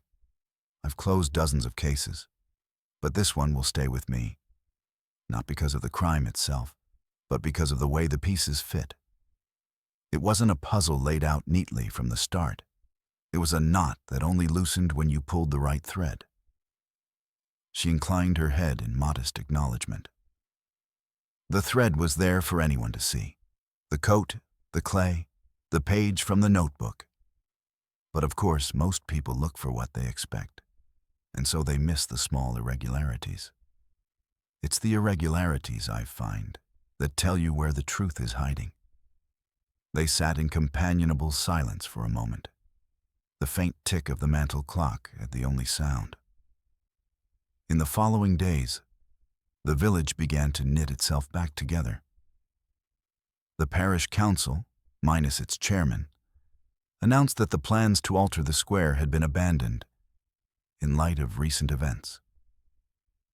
The covenant documents were returned to the parish records, and the well stood as it had for centuries, unrailed, unmodernized, and, in the eyes of the villagers, somehow more rooted than before. Trumbull's absence from the Swan and Anchor left a noticeable gap. His wife, a quiet woman who had always stayed in the background, took over the bar with steady hands and a polite word for everyone. The regulars adjusted, as regulars do, and the talk shifted gradually from the murder to the price of hops and the likelihood of snow before Christmas. Lydia Arkwright kept more to herself than ever, and if she felt any responsibility for having steered Blacklow toward the brickworks, she did not speak of it. Amos Reed returned to his work near the blacksmith's, his boots once again showing the familiar smudge of blue clay from the vicarage borders. Harold Price made a show of cycling to Much Brampton for business, though he was careful to keep to the main road now, avoiding the brickworks lane. For Miss Marple, the affair settled into memory, as these things always did. She did not dwell on it, yet she noticed small changes in the way people moved through their days. Mrs. Prowse locking her door earlier in the evening, Billy Harper glancing toward the churchyard when he passed it, Mrs. Weatherby lowering her voice in the bakery when strangers were present. On a mild afternoon toward the end of the month, she walked to the square and stood by the well. The frost had gone, replaced by a thin drizzle that made the stones dark and glossy. She rested her hand lightly on the coping, feeling the cold through her glove. "It's a curious thing," said a voice beside her. Fletcher had come up quietly, his coat collar turned up against the damp. A week ago, this was the center of everything. Now it's just a well again. "Until the next drama," Miss Marple said. "Villages are like that. The setting remains and the players change." He looked at her, smiling slightly. "Do you ever tire of seeing the pattern repeat?" "No," she said, shaking her head. "Because the pattern is never quite the same. People differ in the details, their excuses, their fears, the small vanities they think no one notices. It's the differences that keep it interesting." They stood for a moment, watching the drizzle blur the outlines of the square. "Well," Fletcher said at last, "I'd best be on my way. I've a report to finish and a train to catch. But I suspect I'll be back here before long." Miss Marple's smile was warm, though her eyes were as shrewd as ever. "I dare say you will, Inspector. And when you are, I hope you'll let me know if you find another thread to pull." He tipped his hat and walked off toward the high street. She watched him go, then turned toward home, the wet cobbles gleaming under her feet. That evening, as she sat by the fire with her knitting, she thought of how swiftly the extraordinary becomes the ordinary again. The well, the coats, the clay, all were now part of the village's fabric, woven in with the market days and the church bells and the quiet conversations over garden gates. But somewhere in that fabric, she knew, another loose thread would appear in time, waiting for someone to see it for what it was. and when it did, she would be ready. It was a fortnight after Inspector Fletcher's departure when the rhythms of St. Mildred's seemed almost normal again. The frost had given way to a string of damp gray mornings, and the high street was alive with the ordinary business of village life. Deliveries clattering at the back doors of shops, the postman making his rounds, Mrs. Hart's bell ringing each time the bakery door opened. Yet for all its outward calm, Miss Marple could sense the undercurrent that always lingered after such events. The villagers' conversations had shortened, their exchanges sharpened. People nodded to one another in the square, but with a moment's pause before speaking, as if weighing whether the listener might have been touched by the affair in ways still unspoken. It was during one such morning, as Miss Marple returned from the grocer's, that she noticed young Billy Harper loitering by the churchyard gate. His cap was pulled low, and his hands were deep in his pockets. She stopped. "Billy," she said gently, "you look as though something is troubling you." He shuffled a bit. "It's nothing, miss, only I've been thinking about that night, the night Mr. Blacklow." He trailed off, glancing toward the well as if the word itself might call trouble.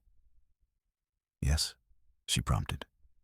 "Well, when I saw Mr. Price and the gentleman by the brickworks, I told you how he knocked the hat off. But there was something else.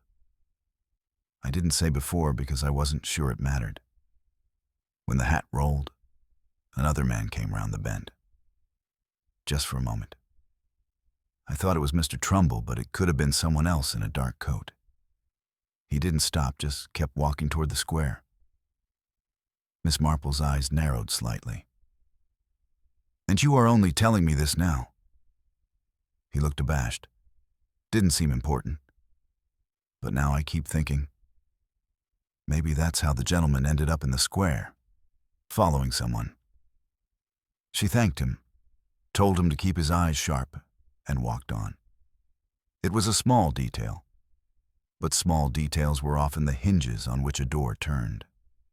If Blacklow had followed someone toward the square, perhaps even willingly, then the final meeting might not have been the chance encounter Trumbull had claimed. Later that morning, Miss Marple paid a call on Mrs. Prowse. The lodging-house keeper had been quick to relet Blacklow's room, but her eyes still held the spark of someone who knew the village's pulse. "I wondered," Miss Marple said conversationally, "whether you had noticed Mr. Blacklow going out on any evenings before that night." Mrs. Prowse pursed her lips. "Twice, I think. Both times after supper, both times with his coat buttoned up tight. Didn't say where he was going, but he always walked toward the church." "And did he ever come back carrying anything?" Her eyes lit faintly. "Yes, a small bundle, wrapped in brown paper. Not the same as the one they found, I'm sure. This was flatter, like papers. Could be he'd gone to fetch them from somewhere else." Miss Marple tucked that away. If there had been more than one parcel, then the one Finch had hidden might not have contained everything Blacklow had with him that night. The rest could be somewhere still, overlooked in the rush to pin the crime on the obvious culprits. That afternoon, she walked to the Swan and Anchor. Mrs. Trumbull, now running the place, was behind the bar. The public room was quiet, save for two older men at the far table playing cribbage. "Your husband, Mrs. Trumbull," Miss Marple said gently, "must have been under great strain, keeping his part of the story to himself." The woman's hands stilled on the cloth she was using to wipe the counter. "He was," she said simply. "I wish he'd told me. Not that I could have changed what happened, but there's things you can carry easier between two." "I expect so," Miss Marple agreed. "And there's one thing I wondered. On that night, did Mr. Trumbull come in from the yard before or after closing?" She frowned. "After. He went out to check the back gate was fastened, came back in for a moment, then went out again. Said he thought he'd heard someone calling. Wasn't gone long. Miss Marple thanked her and took her leave, her mind turning over the timings. If Trumbull had gone out twice, then the second time might have been after someone else had already drawn Blacklow toward the square. That someone could have been the dark-coated figure Billy had seen. Over the next days, Miss Marple pieced together the fragments.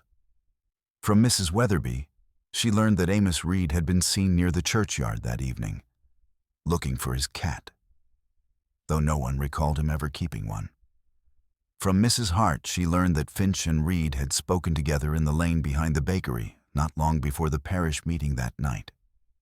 And from the postmistress, she learned that a letter had gone to Much Brampton 2 days before the murder, addressed in Reed's careful hand to a firm known for handling property disputes. By the time she invited Inspector Fletcher back to the village, ostensibly for tea, she had formed a clear picture. "You see, Inspector," she began once he was settled in her parlor. It was not merely that Trumbull acted in temper and Finch acted in greed. There was a third hand in the matter, one that set the others in motion without ever striking the fatal blow.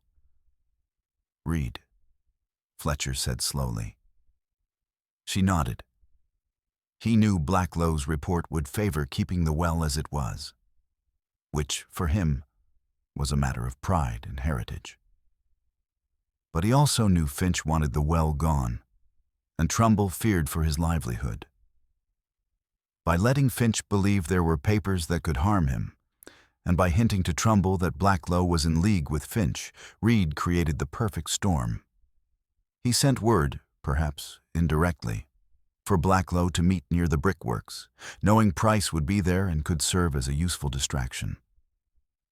Then he placed himself where he could lead Blacklow toward the square, past the churchyard gate, and into the path of Trumbull's temper. Fletcher leaned back, and once Trumbull struck the blow, Reed could fade away, leaving Finch to gather the papers and Trumbull to move the body. Exactly. His own hands stayed clean, and yet without him, the chain might never have linked together. Fletcher was silent for a moment. "It's a clever theory, Miss Marple. But without proof, there is proof," she said softly. The letter to Much Brampton, sent 2 days before, asking about the legal position of the well under the covenant. It shows he knew its importance before anyone else spoke of it openly, and Mrs. Prowse saw Blacklow carrying a flat parcel earlier in the week, one that has never been found. I believe Reed has it still, hidden away as his private safeguard. By evening, Fletcher had obtained a warrant.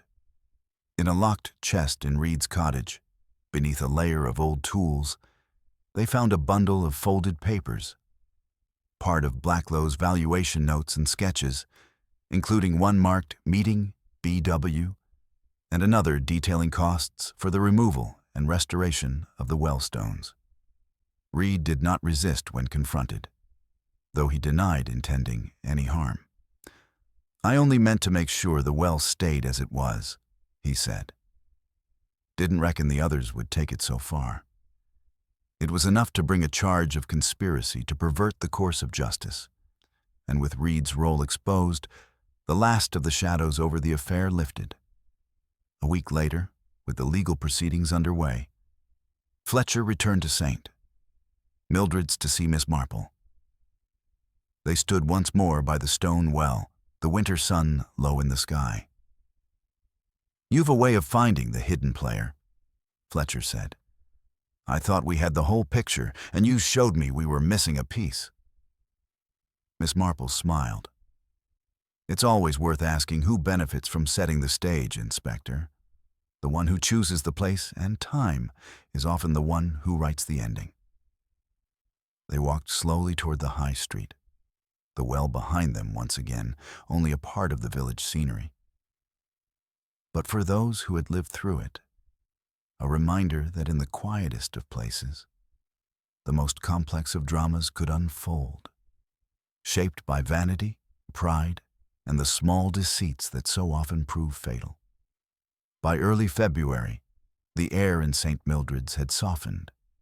The frost was gone from the cobbles, the hedgerows were tipped with the faintest green, and the first snowdrops pushed their delicate heads through the earth in churchyard corners. Yet though the season promised renewal, the echoes of the recent affair still lingered in the minds of the villagers.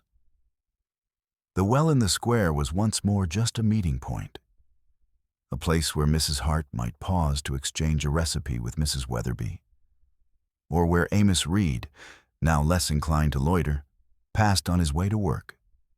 But those who looked at it closely could not help remembering the morning it had been the center of a darker tableau. Inspector Fletcher had returned to Much Brampton, his part in the matter formally concluded, though the legal proceedings against Finch, Trumbull, and Reed were still unfolding. Miss Marple had resumed her usual quiet rounds. The post office on Monday, the grocer on Wednesday, the church flowers on Friday. Outwardly, she was as she had always been, a gentle, attentive presence, quick with a smile, slow to hurry. Yet even she sensed that the village, for all its familiarity, had been subtly altered. Trust, once stretched, never quite returns to its original shape. Some conversations were now a little more guarded. Some glances held a flicker of calculation where once there had been easy warmth. One mild afternoon, as she was pruning the small rosebush by her front gate, Harold Price stopped. He had kept a low profile since the arrests, avoiding the more gossipy gatherings and spending more time in Much Brampton. His manner was subdued, but he met her eye squarely. "I wanted to thank you, Miss Marple," he said.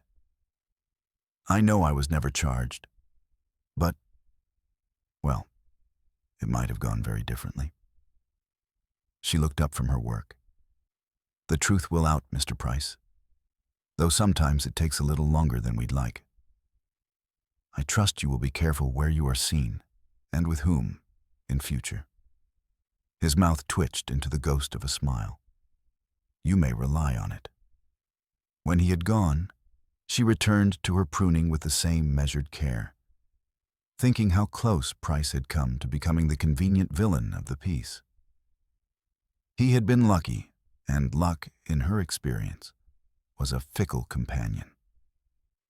A day or two later, Lydia Arkwright appeared at her door. She was neatly dressed, though her gloves showed signs of recent painting, and she carried herself with a composure that did not quite mask her unease. "I suppose I owe you an apology," Lydia began. "I never thought my suggestion of the brickworks would lead to all this. I meant only to unsettle him." Miss Marple gestured for her to come in. "An apology, my dear, is only worth making if it leads to a change in one's ways. We cannot always predict the consequences of our actions, but we can choose whether to act with foresight or impulse." Lydia's chin lifted slightly. "Perhaps I should leave St. Mildred's for a while." "Perhaps," Miss Marple agreed. "But sometimes it is better to stay and rebuild one's place. Running away leaves too many stories untold, and in a village, those stories grow in the telling." Lydia gave a short, rueful laugh. "You always have a way of putting things." She did not commit to leaving or staying, but Miss Marple suspected the decision would be made soon enough. As winter yielded to the early hints of spring, the rhythms of village life pressed on. The parish council elected a new chair, a steady man from the far end of the High Street, with no appetite for grand projects. The Swan and Anchor found its footing under Mrs. Trumbull's capable management. Though the talk was less lively than in Horace's day, it was also less colored by suspicion. Amos Reed, out on bail and awaiting his hearing, kept mostly to himself, tending to odd jobs and avoiding the square unless necessary. Miss Marple, for her part, observed all this without comment. She knew the villagers needed the illusion of normality, Even if the threads of the recent affair still ran beneath the surface, people would speak of it less often as the weeks passed, until it became one of those "do you remember" stories told to newcomers in a tone half conspiratorial, half wistful. One Sunday after church, she lingered in the square to watch the children play a game of tag around the well. Their shrieks and laughter rang against the same stone that had borne the weight of Edmund Blacklow's body not long ago.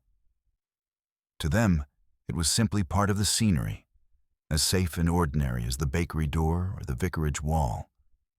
Fletcher, who had made a brief visit to deliver some final paperwork, joined her. "You'd hardly think," he said quietly, "what this place has seen."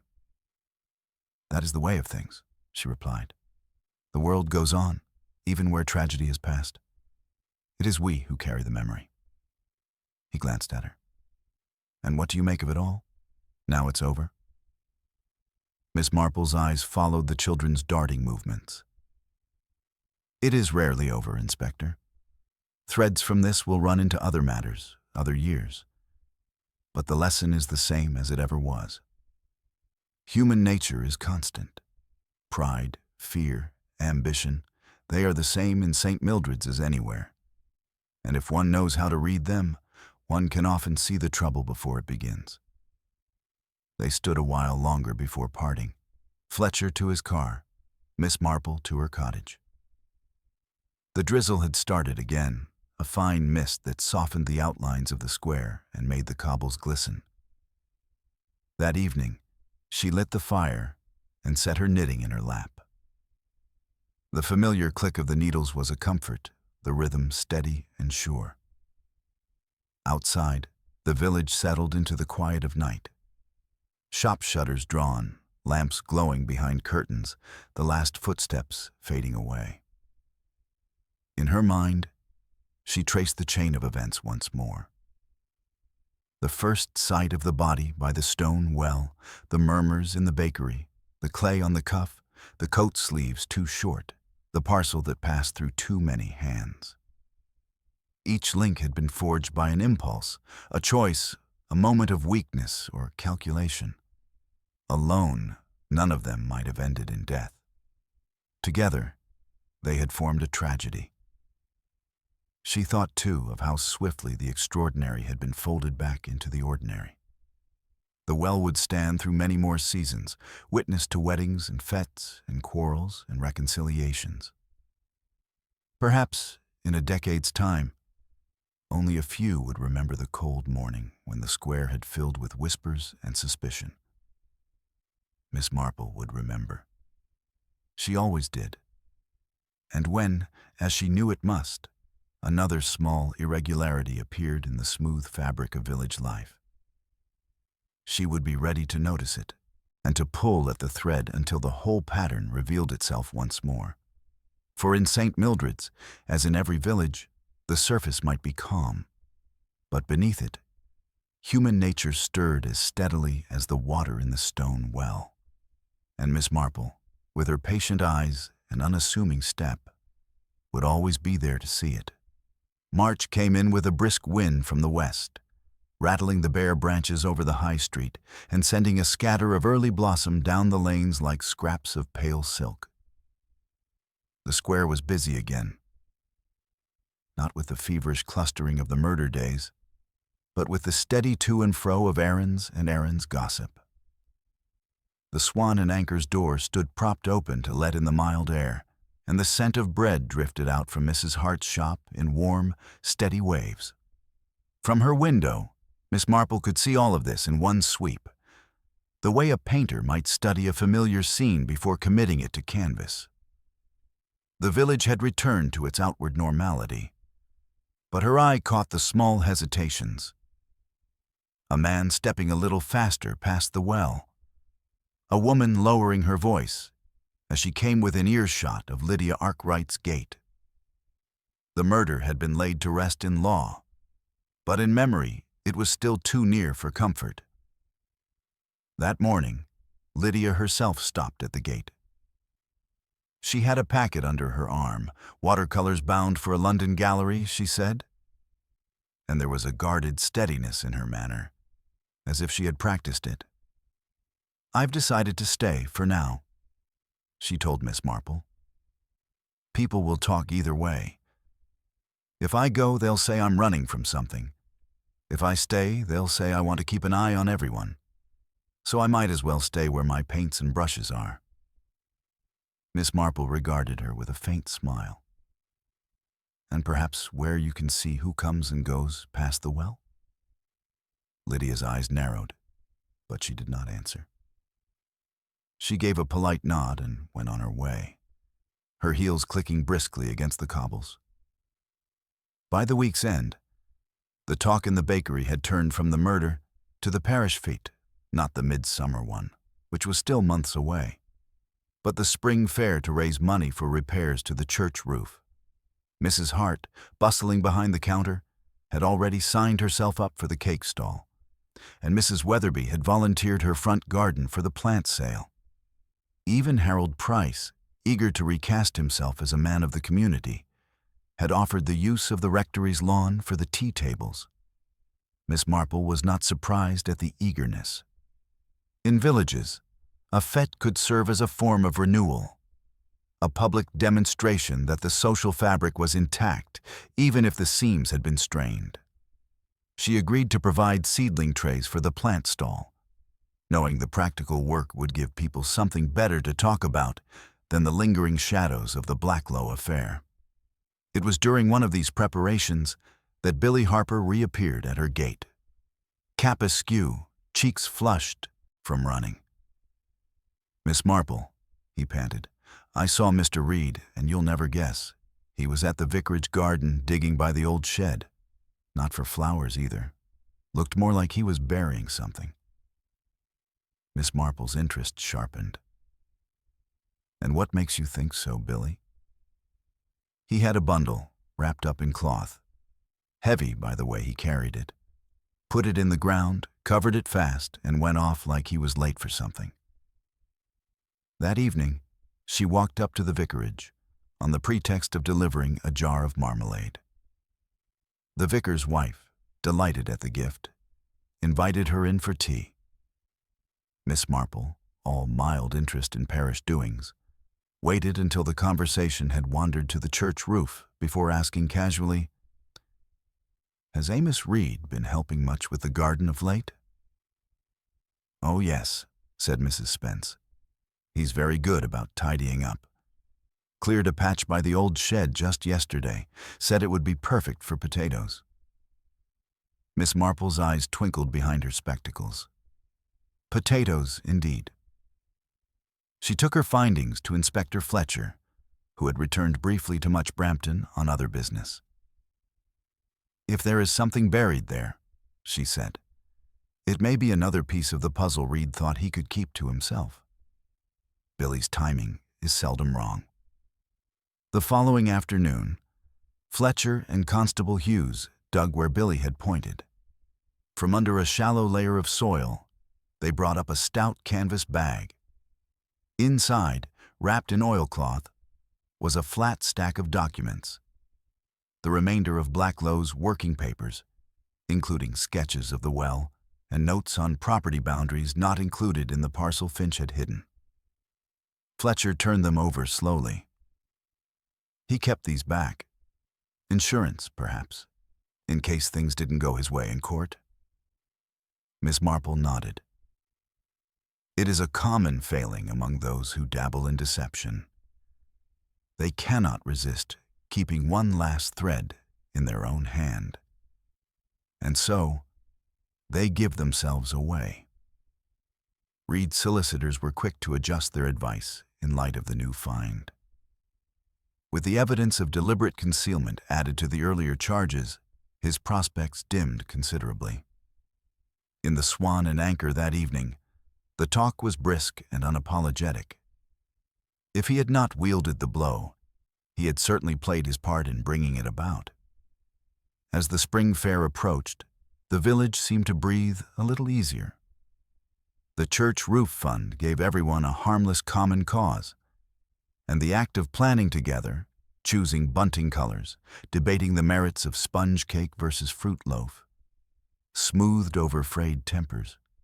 Even Mrs. Weatherby and Mrs. Prowse, who had not spoken cordially since a quarrel over the timing of choir practice, were seen laughing together over the planting of marigolds.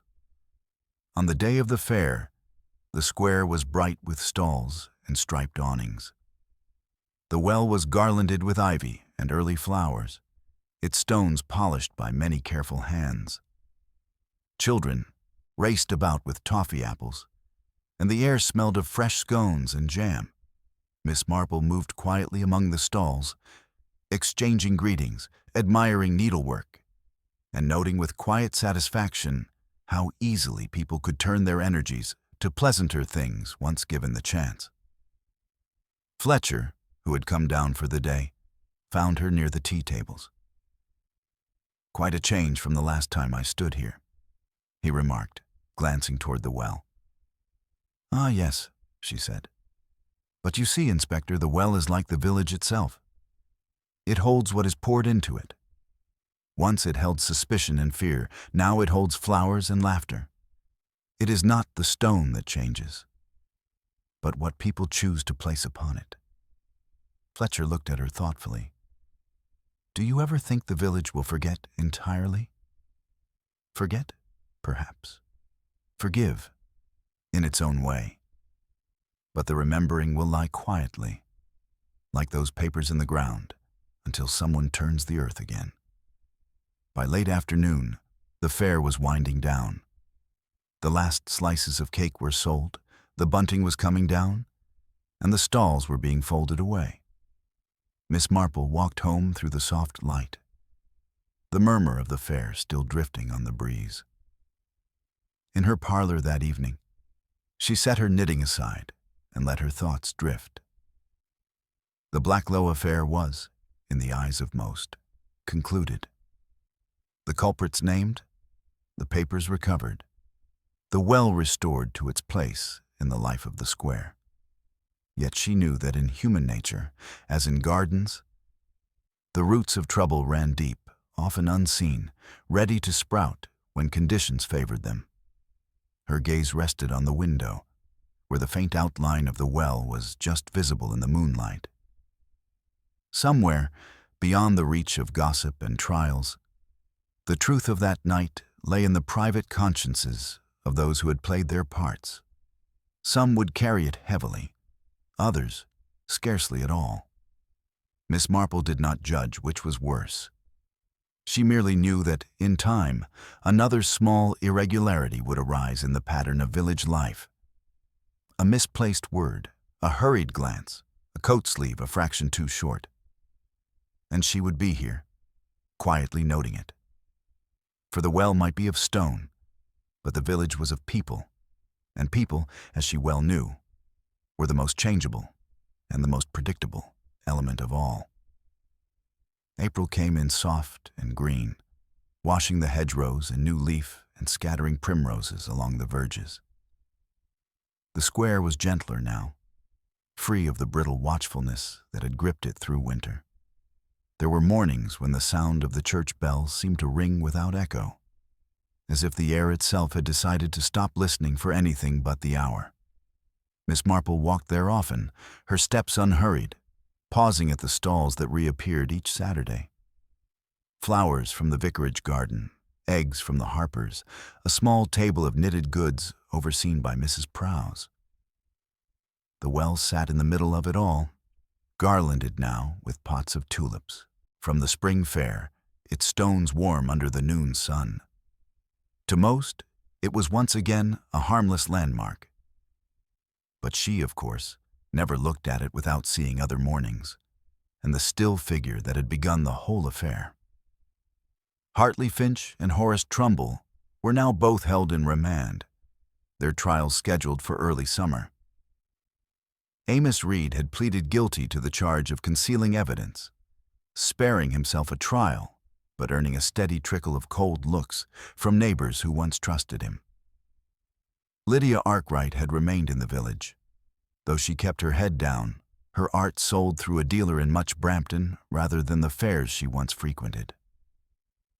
Harold Price, determined to remake his image, was visible at every committee meeting, offering suggestions and lending the rectory lawn for one cause after another. One bright Thursday, Inspector Fletcher returned to collect a final signed statement from Miss Marple. They sat in her parlor with the curtains drawn back to let in the sunlight. "It's a strange case when you look back at it," he said. 3 men tied together by one night, each thinking he was acting in his own interest, each using the other to cover his tracks. Miss Marple gave her small, understanding nod.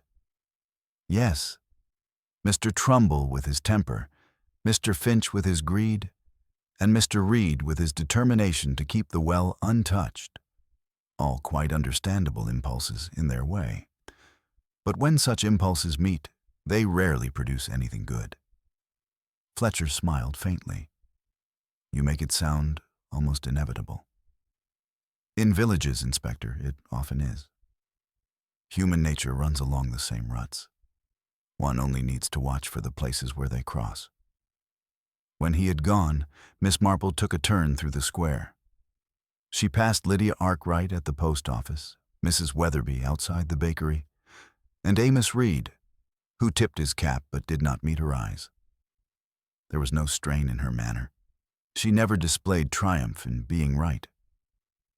But she felt a quiet satisfaction in seeing the threads tied off. In the weeks that followed, the villagers allowed themselves to speak of the matter with less caution. By May, the story was already acquiring the soft edges of retelling. The body by the well, the clay on the cuff, the parcel passed from hand to hand. Some details blurred, others became sharper in memory than they had been in fact. Billy Harper, whose observations had proved so useful, found himself treated with sudden importance by the older boys, though his mother kept him firmly out of the way when the subject was raised. The parish council elected a new chair to replace Finch, a quiet man with no taste for disputes about ancient wells. The plans to modernize the square were formally abandoned, and the covenant documents, now restored to the parish records, were displayed one Sunday in the church hall for anyone who wished to see them. Miss Marple went, of course, and examined the neat, old-fashioned script with a certain appreciation for its endurance. Words, she reflected, could be as enduring as stone when properly set down. By early June, the days had grown long, and the air was full of the scent of elderflower. The well's tulips had been replaced with trailing geraniums, and the square looked almost too peaceful to have been the scene of a crime. Tourists passed through on bicycles, pausing to drink at the well without the faintest idea of its recent history. One afternoon, Miss Marple sat on the bench outside the church, knitting in the shade, when Harold Price came to sit beside her. "I suppose you think I was a fool," he said without preamble. "I think," she replied, "that you were fortunate. Fortunate that you were not more deeply involved, and fortunate that you learned something of your neighbors." He gave a short laugh. "And they of me, no doubt. I'll be watching my step for a while yet." "That would be wise," she said. As he left, she looked across at the well. It occurred to her that the square had been the stage for so many small dramas over the years, quarrels, reconciliations, declarations. But that winter's affair had been the most tangled she could recall. It was not simply the crime, but the way it had drawn in so many hands, each adding their own knot to the cord until it seemed impossible to untangle. And yet, in the end, the knots had yielded to the smallest details. The fit of a sleeve, the smear of clay, the habit of where a man hung his coat. The trials came in July. Finch was convicted of concealing evidence and attempting to pervert the course of justice. Trumbull of manslaughter. Reed of conspiracy to the same end. The sentences were not severe by some standards, but in a village like St. Mildred's, the social sentence was far heavier. When they returned, each would find their place altered, their old patterns broken. Miss Marple heard the verdicts from Fletcher in a letter. She read it in her sitting room with the window open to the scent of her climbing roses, then folded it neatly and placed it in a small box where she kept such mementos, not out of morbid interest, but because such cases were, in their way, studies in the constancy and frailty of human nature. By August, the affair had all but vanished from everyday talk. The summer fete came and went. The harvest began in the surrounding fields, and the square was once again a place for markets and meetings. The well stood in its accustomed place, the water cool and clear beneath the worn stones. One evening, as the sun was setting in a wash of gold and pink, Miss Marple paused there on her way home from the vicarage. The square was quiet, the only sound the faint splash of water and the distant murmur of voices from the Swan and Anchor. She rested her hand lightly on the coping, feeling the coolness of the stone under her palm. She thought of Edmund Blacklow, whose visit had begun all this, and of the intersecting desires that had drawn so many into his death. She thought, too, of how the village had absorbed it, the way soil absorbs a fallen leaf, breaking it down, folding it in, until it became part of the whole. As she walked away, the lamps were being lit in the windows, and the evening air was touched with wood smoke. Life in St. Mildred's moved on, as it always did. Yet Miss Marple knew that beneath the gentle surface, the same undercurrents remained: pride, ambition, resentment, waiting, as always, for the right confluence to bring them into view. And when it happened, she would be here, watching from the edges, ready to notice the small things that others overlooked. For that was her way, and the village, for all its charm, would always provide the opportunity. It was an unseasonably warm September afternoon when the last thread of the case, a thread Miss Marple had quietly kept to herself, finally came to rest. The trials were over, the prisoners sent off to serve their sentences, and St. Mildred's had embraced the appearance of calm once more. Yet she knew there was one small question left unanswered, a detail that had nagged at her since the morning the body was found. The coat. Hartley Finch had taken Harold Price's coat to disguise his own presence at the scene, yes.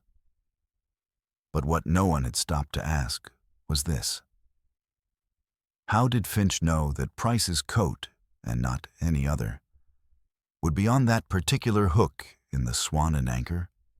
On that September afternoon, she invited Inspector Fletcher, in the village on unrelated business, to her cottage for tea in the garden.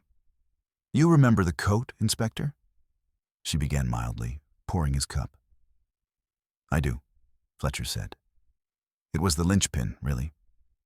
Finch took Price's coat, walked off with the parcel, and left Blacklow in Trumbull's hands. It tied the chain neatly. Neatly? Miss Marple agreed. But Finch could only do so if he knew it was Price's coat on that hook.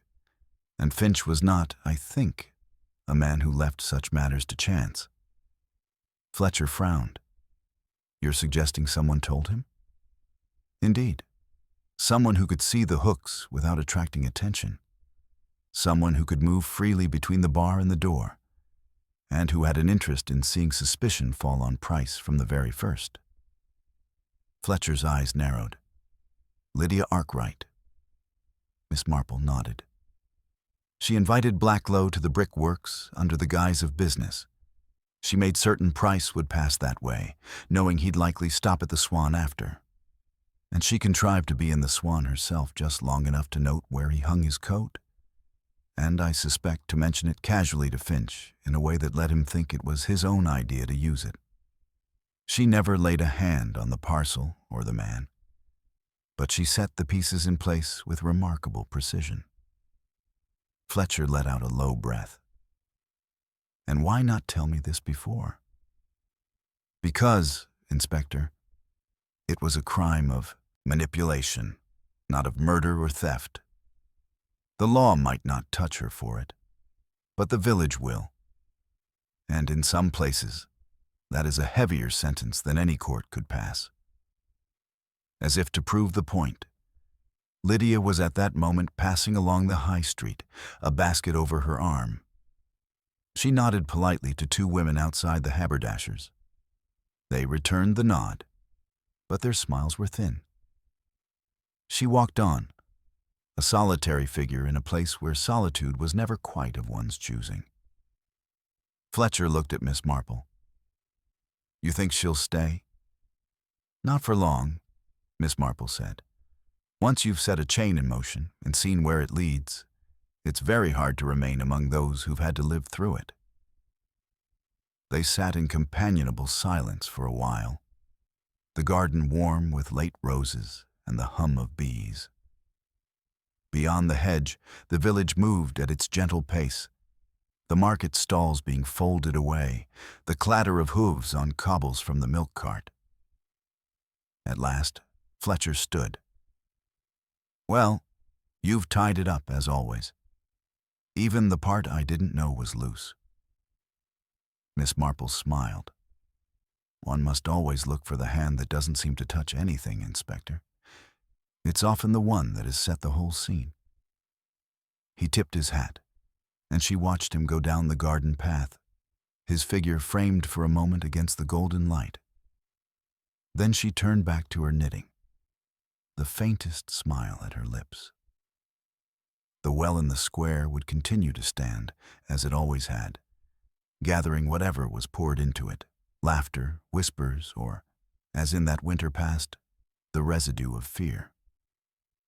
But Miss Marple knew that as long as there were people in St. Mildred's, there would be patterns to read, threads to pull, and the quiet certainty that nothing human was ever as still as it appeared.